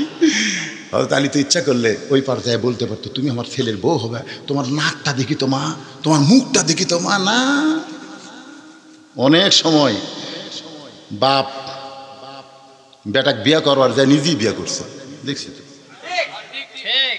বাপ বিয়ে করবার যায়, বেটাকে বিয়ে করে যায় বাপই বিয়ে করছে। কারণ বেটা বন্ধু বান্ধবের তালে পড়ে বলতেছে, আব্বা এই মেয়ে আমার পছন্দ নয়। বাপ কয় কারে, আমি মেয়ের বাবু কথা দিয়েছি, হাজার হাজার টাকা খরচ করছে, আজকে বিয়ের অনুষ্ঠানে বলিস মেয়ে আমার পছন্দ নয়, বিয়ে করা লাগবে। ছেলে কয় আমি করবো না। বাপ কয় তুই না করলে তোর বাপ করবি রে। তখন মেয়ের বাবা সে বলতেছে, একজন করলেই হলো, একজন করলেই হলো। কারণ বিয়ের আগে বেটাও যান বাপও থাই, বিয়ের আগে দেয়। এই জন্য বিবাহের আগে কোনো বাবা তার ছেলের বউকে দেখতে পারবে, কারণ ছেলের বউ তো হয় নাই, এই জন্য দেখা যাবে না। বাজান একটু মনোযোগ দেন। এবার ওমর ফারুক বলে, হোসাইন তাহলে প্রশ্ন শুরু করো। এবার হোসেন বলতেছে, 1 নম্বর প্রশ্ন, আপনার যারা বসে আছেন আমার মা বোনেরা যারা পর্দার অন্তরালে একটু মনোযোগ দেন। হোসাইন বলতেছে 1 নম্বর প্রশ্ন হলো, আমার মাকে তুমি জানো? হয়তো চমকে উঠছে, কেরে আমি বেটার সাথে আসলাম আর বেটা হামাক বাদ দেওয়ার মায়ের কথা কয়। আপনারা বলেন তো, মা কে জানো এ কথা কেন বললো? কারণ কোনো ভালো সন্তান পাওয়ার গেলে বাবার খুব একটা খোঁজ করা লাগবে না, ওই কোন মায়ের পেট থেকে হসে ওটাকে খোঁজ করা লাগবে। জোরে কোন কথা ঠিক কথা কন। এই জন্যে খ্রিস্টান নেপোলিয়ান বলেছে, তোমরা একটা ভালো যদি সন্তান চাও, ভালো একটা বাপ দাও। জোরে কোন ভালো কি দাও? ভালো একটা মায়ের দরকার। আজকে বাংলাদেশের সমস্ত বাবারা যদি ভালো থাকে আর মায়েরা যদি খারাপ হয়, তাহলে একটা সন্তানও ভালো পাওয়া যাবে। আজকে দেখেন তো, এদের রাস্তাঘাটে অনেকে ঘুরতেছে, আপনারা বলেন তো, আপনারা বসে আছেন ভালো মায়ের সন্তান, ওরা রাস্তার ধরে কেন? আপনার কন তো ওরা এই কোরআনের মাহফিল বাদ দিয়ে বেড়ে ঘুরতেছে কেন? ভেজাল নাই? কারণ ওরা যখন মায়ের পেটে ছিল তখন মাও পেট উতলে গোটা পাড়ায় ঘুরিছে, ওই পেটের ভিতর থেকে ঘরণী ব্যারাম করছে। এক ছেলে আমাকে বলতে, হুজুর 11 মাস আমার খিদা কম, রমজান মাসে খিদা বেশি, কারণ কি? আমি বললাম 11 মাস তোমার খিদা কম, বলো খুব একটা খিদা লাগে না, পিপাসাও লাগে না, কিন্তু রোজার চাঁদ উঠলেই আমার খিদা বেড়া যায়। আমি বললাম এই ব্যারাম কেন হয়েছে? তোমার মাকে গিয়ে বলো। ওই মাকে যা বলতেছে, মা এই যে রোজার মাসে আমার খিদা বাড়ে, অন্য মাসে কম, কারণ কি? মা বলতেছে, তোর দাদি এই সর্বনাশ করছে। তুই যখন রমজান মাসে আমার পেটে ছিলি, তোর দাদি আমাকে কইছে, বৌমা এই পেটের সন্তানকে যদি তাজা রাখতে চাও তা রোজা ভেঙ্গা খাও। আমি খালি তোর পেটের মধ্যে তাজা থাকার জন্য রমজান মাসেও রোজা রাখিলি রে, কিন্তু আমিও খাসি তুইও খাসু। রোজার মাসে তোর খাওয়ার অভ্যাস আছে বলে বাহিরে আইসা তুই আর রোজা থাকবার পারতেছিস না। এই জন্যে মা যদি পেটে বাচ্চা নিয়ে নামাজ পড়ে, পেটে বাচ্চা নিয়ে মা যদি নামাজ পড়ে, ভাই যান পেটের মধ্যে বাচ্চার হেঁকা বেঁকা হয়, রুকুতে সেজদার যেই গেছে বাচ্চাকে চাপা খাসে চাপা। ফেরেশতাকে, আল্লাহ তোমার বান্দি সেজদাত গেল আর পেটের বাচ্চার খবর কি? আল্লাহ কয় তোরা সাক্ষী থাক, সাক্ষী থাক, মা শুধু নিজে নামাজ পড়েনি, পেটের বাচ্চাকেও নামাজি বানায় দিল। এই জন্যে হোসেন বলতেছে, রে মেয়ে আমার মাকে তুমি জানো? আমি কোন মায়ের সন্তান, আমার মা সম্পর্কে কি তোমার জানা আছে? মেয়েটা পর্দার ওপর থেকে বলে, হোসাইন আপনার মাকে আমি চিনি। জোরে কন, আপনার তো সুবহানাল্লাহ করলেন। উমর ফারুক জিব্বাত কামড় দিস, আর হযরত আলীর চোখ দিয়ে দর দর করে পানি পড়তেছে, আর হোসাইন খালি মুস্কি মুস্কি হাসতেছে। তিন বিচারকের তিন রকম সাইজ, একটা জিহ্বাত কামড় দিছে, আর একটা কাঁদতেছে, আর একটা হাসতেছে। এক উত্তরে তিন বিচারক তিন রকম। ওমর ফারুক জিহ্বাত কামড় দেওয়া হলো, প্রথম প্রশ্নে আউট। ই বলে তিনটের উত্তর দিবি, এক নম্বরে আউট। প্রশ্ন করলো কি আর উত্তর দিল কি? আমি চিনি, তুই চিনবি কোত্থেকে? হোসেনের মা কি পাড়া বেড়ানি নাকি? পাড়া বেড়ানি? আপনার কত হোসেনের মা কি গোটা পাড়া বেড়ায়? চিনি। কেউ যদি পাড়ার লোক কয় আমি অমুকের বউ চিনি, ওই লোকটার জান্নাতে যাবে না। কেউ যদি বলে যে আমি অমুকের বউ চিনি, তাহলে ওই স্বামী আর জান্নাতে যাবে না। আর দায়ুসু লায়াদখুলুল জান্নাহ, লা ইয়াদখুল, লা ইয়াদখুল। তোমার বউ কই চিনি কিভাবে? এই কথা কন না কেন? আপনার বউ কই চিনি কিভাবে? তার মানে আপনার বউ বেপর্দা হয়ে ওভার ডিউটি করছে। এই জন্য পাড়ার লোকেরা সব চিনিছে। খাটত বসে গল্প করতেছে, অমুকের বউ পাড়ার মধ্যে এক নম্বর। তখন বলছে তুই ঠিক মতো দেখিস না, ওই উত্তর পাড়াতে একটা অমুকের বউ আছে, ওই এক নম্বর। ওরা বিয়ে করছে, এরা নম্বর দিচ্ছে, কারণ কি? তার মানে আমার বউ সবাই চিনে। রাগ করতেছে আমার মা বোনেরা বুঝতেছে যে হুজুর এত কথা জানে কোত্থেকে রে, এ তো আমাদের কথা সব হুজুর কয়। মেয়েটা বলে হোসাইন আপনার মাকে আমি চিনি। হযরত আলীর চোখ দিয়ে দর দর করে পানি পড়তেছে। পানি পড়ার কারণ হলো আমি এত বছর সংসার করলাম, এখন পর্যন্ত হোসেনের মাকে চিনতে পারি নাই।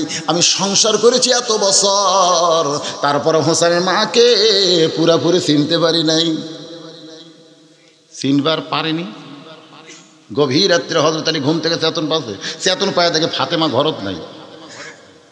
হযরত আলী চমকে গেল, এই গভীর রাত্রে আমার বউটা গেল কোন জায়গায়? হাসান হোসেন ঘুম পাড়তেছে আর ফাতেমা ঘরে নাই। দরজায় গিয়ে তাকায় দেখে কালো একটা চাদর মাথায় দিয়া ফাতেমা মরুভূমির মধ্যে খুব দ্রুত হাঁটতেছে। আলী চমকে গেল, এই গভীর রাত্রে আমার ফাতেমা বউটা যাবে কোন জায়গায়? নিরাপদ দূরত্ব বজায় রেখে পিছনে হাঁটতেছে। আল্লাহ নবী যেই ঘরে ঘুমাই, ওই ঘরের জানলার পাশে ফাতেমা দাঁড়াইছে। যেই ঘরে আল্লাহর নবী ঘুমায়, ওই ঘরের জানলায় ফাতেমা। হযরত আলী একটু দূরে থেকে মনে মনে চিন্তা করে, আমার বিরুদ্ধে বাবার কাছে হয়তো কিছু বলবার আইছে, এই মনে করে যখন দাঁড়ায়, এমন সময় ফাতেমা জানলায় বলতেছে, বাবা, ও বাবা, আজকে যদি মা খাদিজা আমার জীবিত থাকতো, আপনার কাছে আশা লাগতো না বাবা। আমার মা নাই বলে গভীর রাত্রে আপনার জানলার কাছে। ও বাবা, মেহেরবানি করে একটু দরজা খুলে দেন। সঙ্গে সঙ্গে নবী দরজা খুলে দেয়। ফাতেমা ঘরের মধ্যে যেই মাত্র ঢুকেছে, এমন সময় হযরত আলী দৌড়ে গিয়ে জানলার কাছে কান লাগাইছে। দেখি এখন বাপ নিয়ে কি গল্প হয়, এইটা শোনার জন্য যেই মাত্র কান লাগাইছে, রাসূল বলে, ফাতেমা তুই একা একা কেন ঘরের মধ্যে ঢুকলি মা? আমার আলীকে ঘরের মধ্যে নিয়ে আলী জানলার কাছে চুম করছে, কে রে? আমি জানলার কাছে। এটা নবী জানলো কোত্থেকে? নবী গায়েব জানে। নবী জানার কারণ হলো, নবী তখন নবী নাই। নবী একজন বাবা হইয়া মেয়েকে বলতে যে বিয়া দেওয়া মেয়েকে, তুই গভীর রাত্রে একা কেন আনলি? আমার জামাইকেও সাথে আন। জোরে কোন কথা ঠিক কিনা? এরকম বলার দরকার আছে না নাই? ফাতেমা বলে, বাবা, আপনার জামাই হাসান হোসেনের বাবা এমন ঘুম পাড়তেছে, ওই ঘুমন্ত মানুষকে চেতন করে আমার সঙ্গে আনাটা আমি বেয়াদবি মনে করেছি বাবা। আমি একা একা এসে, মেহেরবানি করে একটু বাতি জ্বলান। রাসূল বলে, ফাতেমা বাতি কেন জ্বলাবো? বলে, বাবা একটু বাতি জ্বলান গো বাবা, একটু ঘরে বাতি জ্বলান। আল্লাহ নবী বলে, ফাতেমা তুই কি বলবি বল, আমি বলতেই শুনে বাবা বাতি জ্বলান দরকার নাই। ফাতেমা কান্দার বলে, বাবা বহুদিন বলেছি, আমার বলাতে আপনি কান দেন নাই, এই জন্য আজকে গভীর রাত্রে একটু দেখাবার চাই। নবী যেই মাত্র বাতি জ্বলাইছে, ফাতেমা দুইটা হাত নবীর দিকে বাড়ায় দেয়। নবী আলোতে তাকায় দেখে হাতের চামড়া আছে, তালু আছে, কিন্তু চামড়া না। দুইটা হাত গোস্তের টুকরার মতো লাল দেখতে পেয়ে নবী ঘরের কোনায় গিয়ে বলে, মাবুদ, আমি যদি শুধু নবী হইতাম তাহলে তোমারে কিছুই বলতাম না। আমি যে একজন বাবা গো আল্লাহ, আমার মা ফাতেমা গোস্তের টুকরার মতন দুইটা হাত করে আমার দিকে বাড়ায় দেয়। আল্লাহ গো, দুনিয়ার কত যুবক আমার মেয়ে ফাতেমাকে বিয়ে করতে চাইছিল, মক্কা মদিনার ধনী ধনী যুবকেরা, তুমি আল্লাহ আলীর সঙ্গে ঘটকালি করলে। এখন গরিব আলীর সংসার করতে গিয়া আমার মায়ের জীবনে কোনো শান্তি নেই। সঙ্গে সঙ্গে ফাতেমা মাথার উপরে ঘোমটা দিয়া আল্লাহ নবীর ঘর থেকে বাইরে চলে আসতেছে। রাসূল ডাকতে বলে, ফাতেমা কেন ঘোমটা দিয়ে ঘর থেকে বাইরে যাস? ফাতেমা বলে, বাবা আল্লাহর কাছে আমার স্বামীর বিরুদ্ধে কথা বলবেন আর আমি ঘরের মধ্যে থাকবো, এমন মনে করবেন না। আপনি কইছেন আল্লাহর পরে কাউকে যদি সেজদা দেওয়ার হুকুম থাকতো তাহলে বলতেন, ফাতেমা তুই হাসান হোসেনের বাপের পায়ে সেজদা করিস। ও বাবা, আল্লাহ ছাড়া কাউকে সেজদা দেওয়ার হুকুম নাই, কিন্তু এই কথার দ্বারা আপনি বুঝাইলেন আল্লাহর পরে মেয়ে মানুষের কাছে সবচাইতে দামি ওই মানুষটাই হলো তার মহান স্বামী। রাসূল বলে, কে রে? হ্যাঁ, তুই কে রে? এই তুই কে? আল্লাহ বলতেছে, আপনি চিনেন না, আপনি হলেন পুরুষের আদর্শ আর আপনার ফাতেমা হলো নারীদের আদর্শ। সুরগান সুবহানাল্লাহ। আলী কান্দের বলে, আমি নিজেই আমার হাসান হোসেনের মাকে চিনতে পারলাম না, আর তুই কেমনে বললি আমি চিনি? সঙ্গে সঙ্গে মেয়েটা বলে, হোসাইন আপনি প্রশ্ন করলেন আমার মাকে জানো? আমি উত্তর দিলাম, হইল কি হইল না, একটা বিচারক কথা কর না। ওমর ফারুক বলে, কেমনে হবে? কেমনে হবে? কারণ হোসেন প্রশ্ন করেছে আমার মাকে জানো, আর তুমি উত্তর দিলে আমি চিনি। মেয়েটা বলে, হোসাইন আপনার মায়ের চোখের ভুরু জোড়া ছিল, আপনার মায়ের বাম গালে কালো একটা তিল ছিল, থুতুনির তলে লাল একটা দাগ ছিল। সঙ্গে সঙ্গে আলী দাঁড়িয়ে বলে, মা যা বলছিস বলছিস মা, আর বলিস না, কারণ তিনজনের মধ্যে একজন পরপুরুষ আছে। ধরে কর না সুবহানাল্লাহ। যা বলছিস বলছিস, আর বলিস না, তিনজনের মধ্যে একজন পরপুরুষ আছে। আপনারা বলেন তো এই তিনজনের মধ্যে পরপুরুষের নাম কি? আরো জোরে সুবহানাল্লাহ। রাসূল বলেছে আমার পরে নবী হওয়ার যোগ্যতা রাখে সেই মানুষটার নাম কি? আর সেই মানুষটা পরপুরুষ। সেই মানুষটা কি পুরুষ? আর পীরের কাছে মুরিদের বউ, মুরিদের বউয়ের কাছে পীর কোন পুরুষ? কথা কয় না। আজকে আমাদের বাংলাদেশে নারীদের জন্য বলবো কোনো পীর ধরা লাগবে না, আপনারা আল্লাহ রাসূল পাওয়ার গেলে স্বামীক ধরা লাগবে। ধরে কোন কথা ঠিক কিনা? স্বামীর মাধ্যমে পাবেন। ইয়াসসার রাদিয়াল্লাহু যখন মুসলমান হয়ে বাড়ি গেল, তার বিবি সুমাইয়া বলতেছে আপনার চেহারা দেখতে এত ভালো।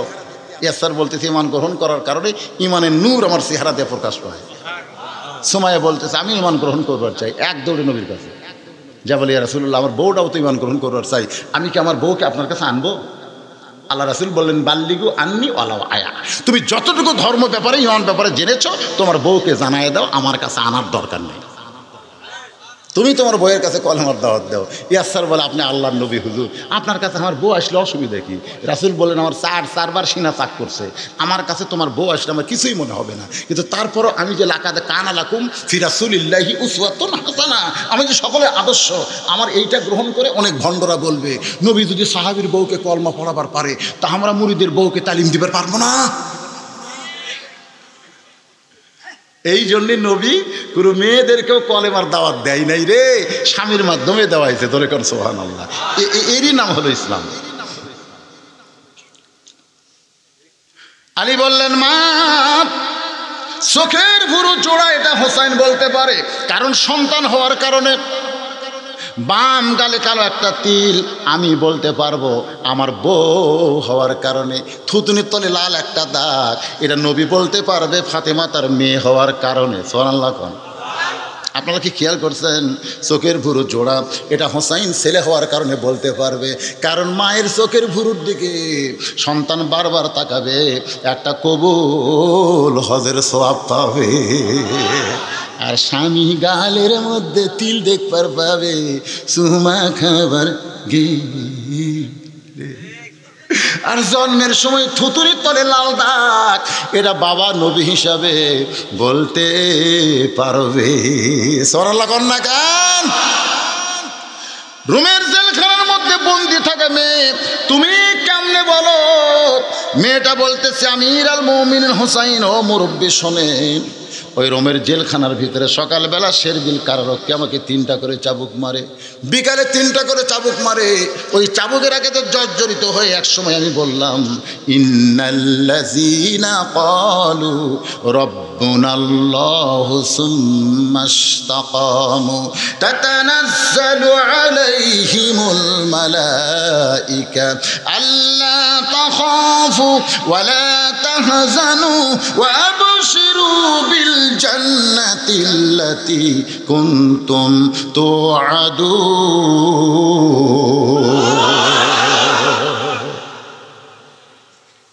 12টা 5 ও আজ থুয়া দেওয়ার বক্তা আমি না, আগামী বছর আবার দাওয়াত নিব সেই ধান্দার বক্তা না।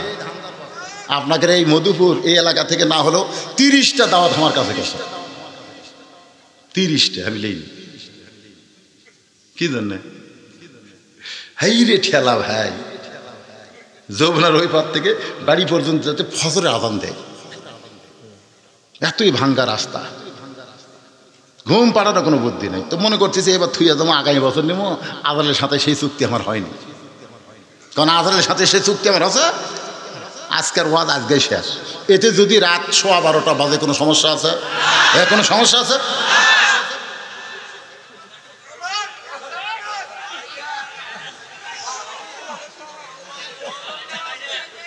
আল্লাহর বান্দার একটু মনোযোগ দেন। এই বাবা মুরব্বী, বসেন বসেন, মজার কথা হচ্ছে, বসেন বাবু, বসেন বসেন বসেন।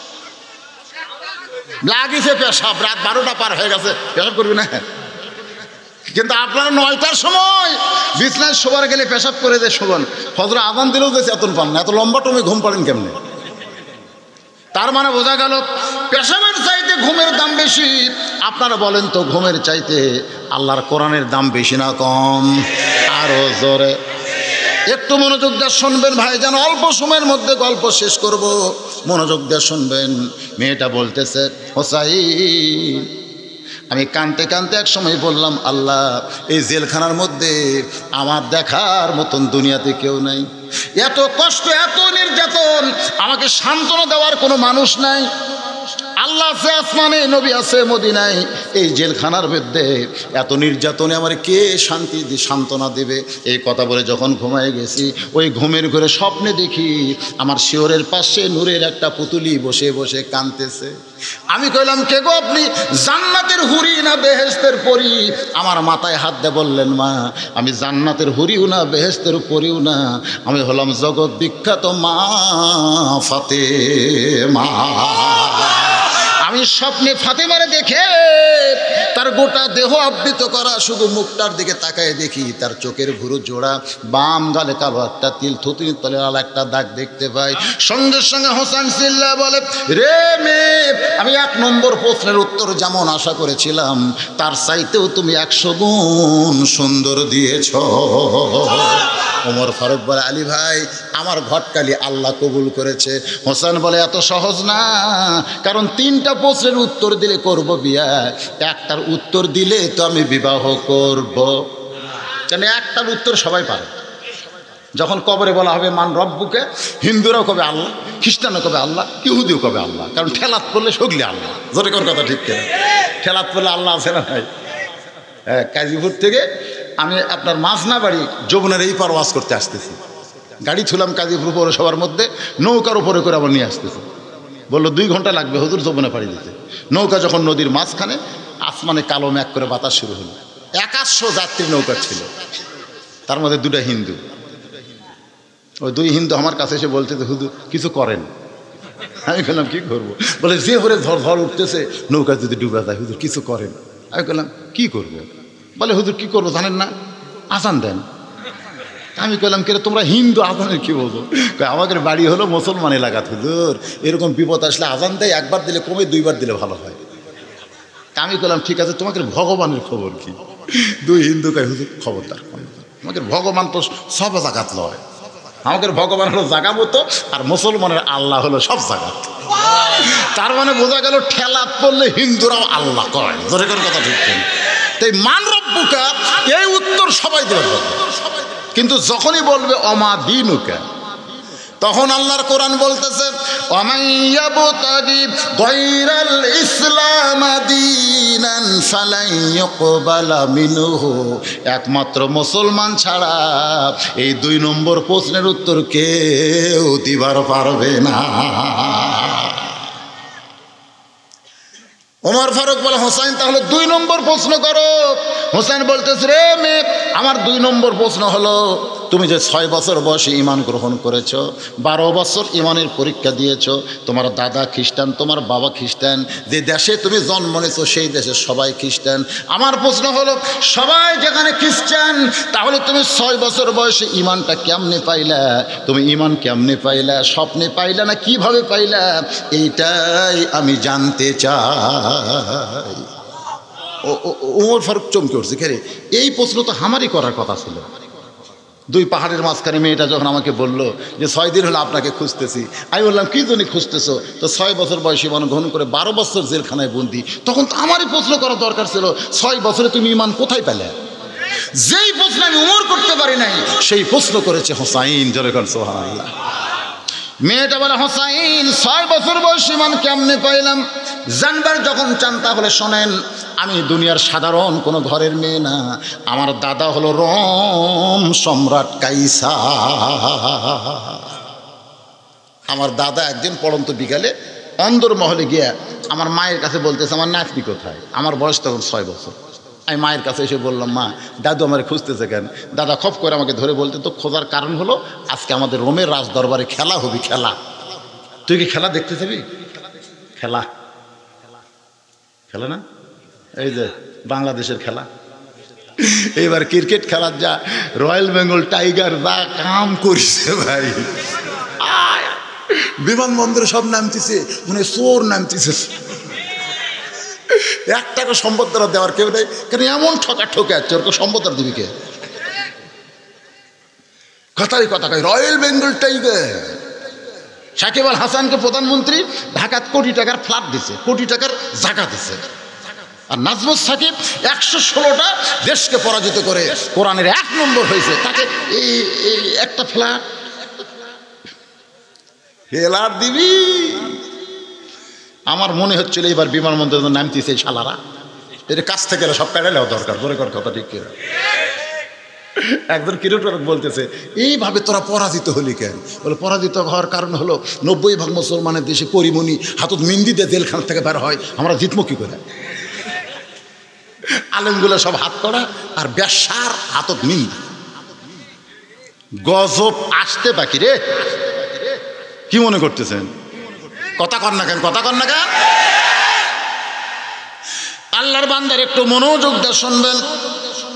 মেয়েটা বলতেছে, হোসেন 6 বছর বয়স ঈমান কায়েম এমনি পাইলাম। শোনেন, আমার দাদা বলতেছে আমার দরবারে খেলা হবে, রোমের দরবারে খেলা হবে, তুই কি খেলা দেখতে যাবি? আপনারা বলেন তো, ছোট্ট বাচ্চারা খেলা বেশি দেখে না কম দেখে? এ করোনা হওয়ার কারণে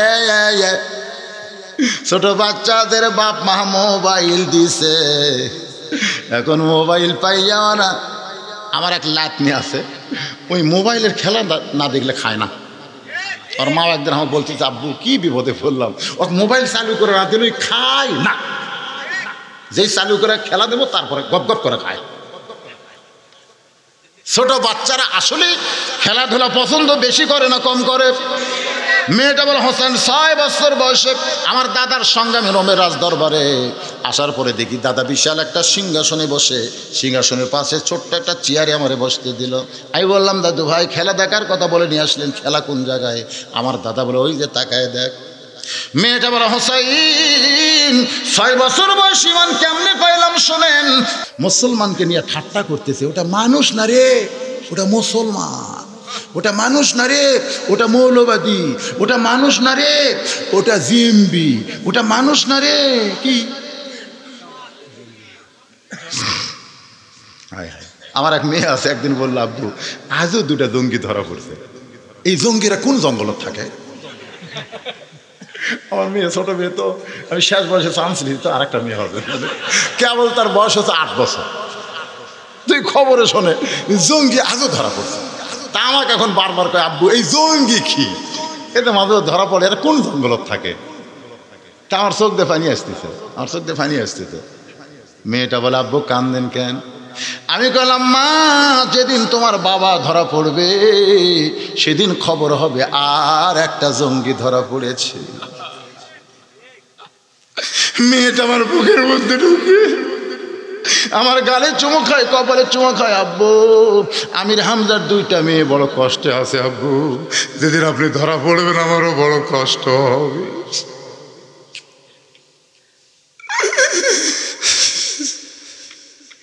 এটা মানুষ না রে, ওইটা মুসলমান।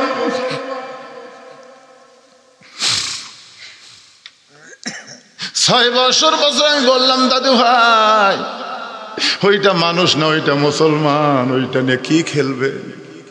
আমার দাদা বলে তাকায় দেখ।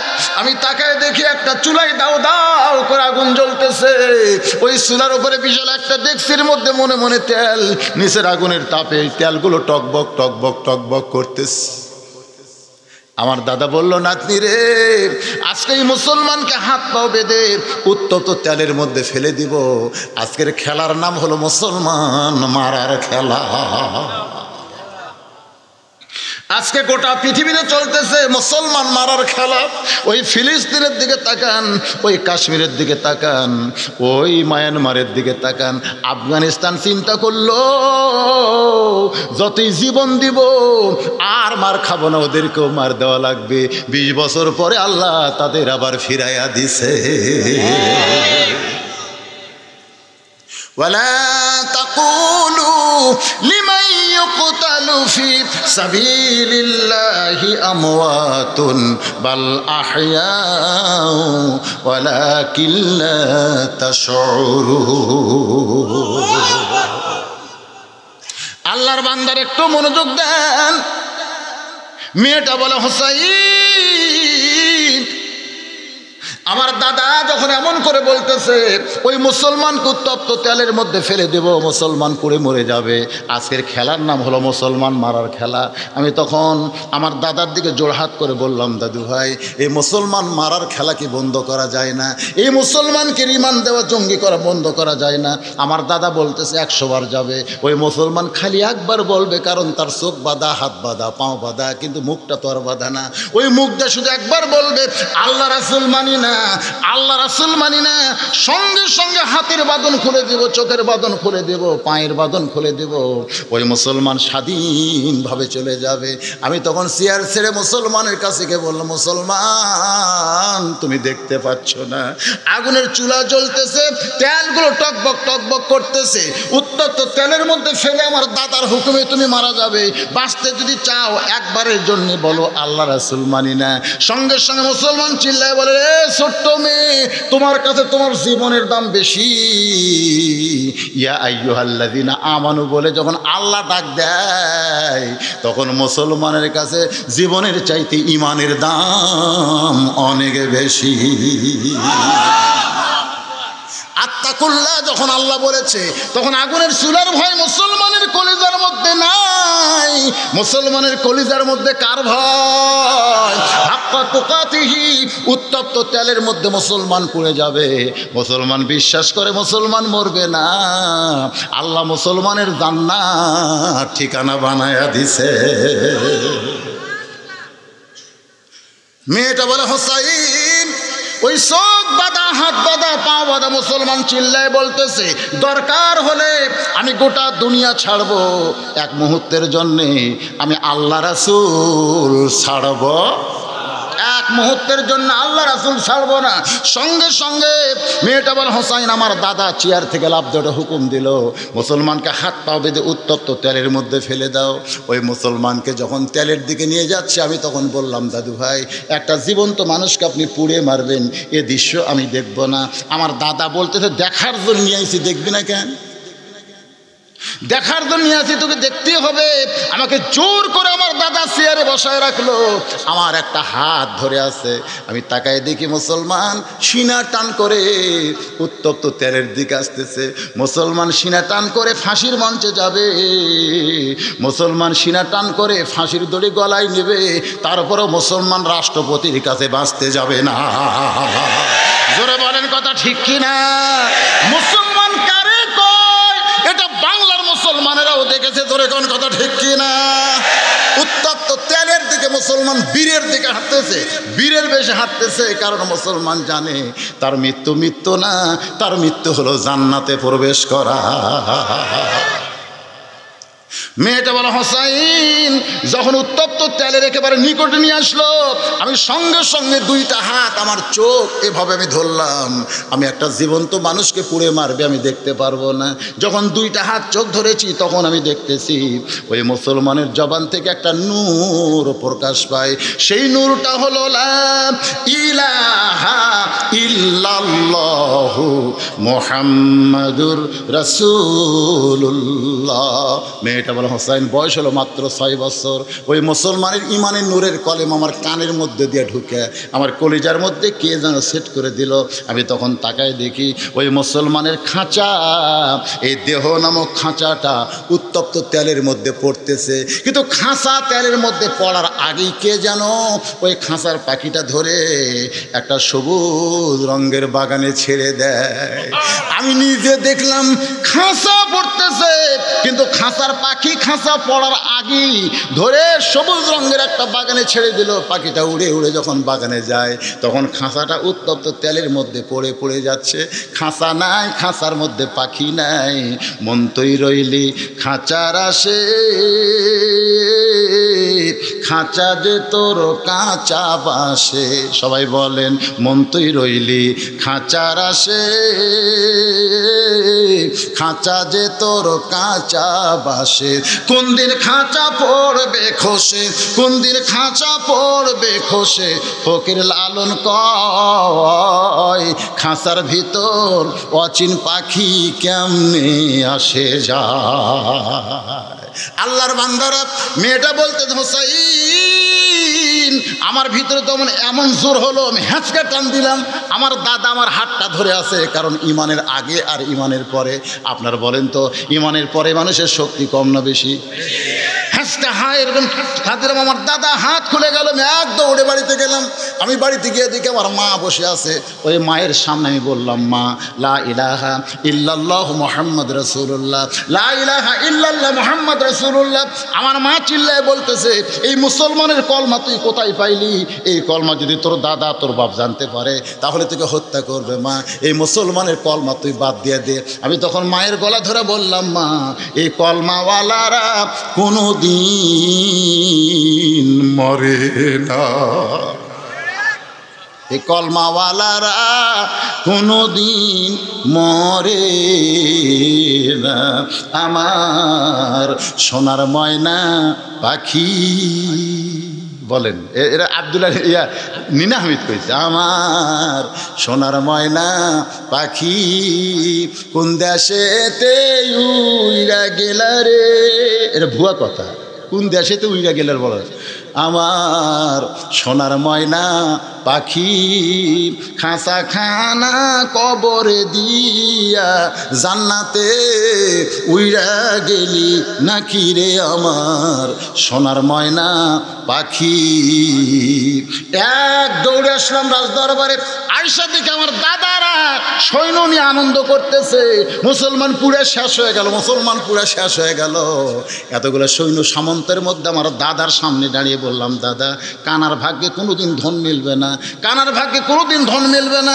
সামনে পড়ে আছে সোনা, কানা মাটি মনে করে ফাইলে দেয়, হাতে তুলে নেয় না। আমার দাদা বলে, কানা বলতেছিস কেন? আমি বললাম, দাদা তোমরা বলতেছো মুসলমান পুড়ে গেছে, মুসলমানের খাঁচা পড়তেছে আর মুসলমান এখন জান্নাতে ঘুরতেছে।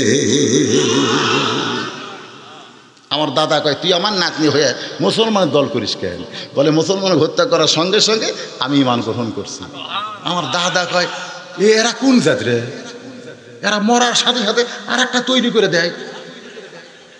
আমরা বলবো, তোমরা মুসলমানকে যতই মারো, 2026 সালের ভিতরে গোটা পৃথিবীর মধ্যে মুসলমান সবচাইতে সংখ্যা গরিষ্ঠ হয়ে যাবে। ধরে কেন সুবহানাল্লাহ।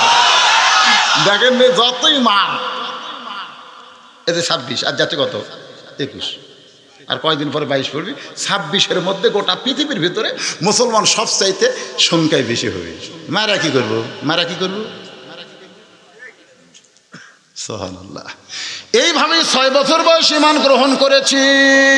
সঙ্গে সঙ্গে হোসেন বলে, রে মেয়ে, আমি 2 নম্বর প্রশ্নের উত্তর যেমন আশা করেছিলাম তার চাইতে 1000 গুণ তুমি সুন্দর দিয়েছ।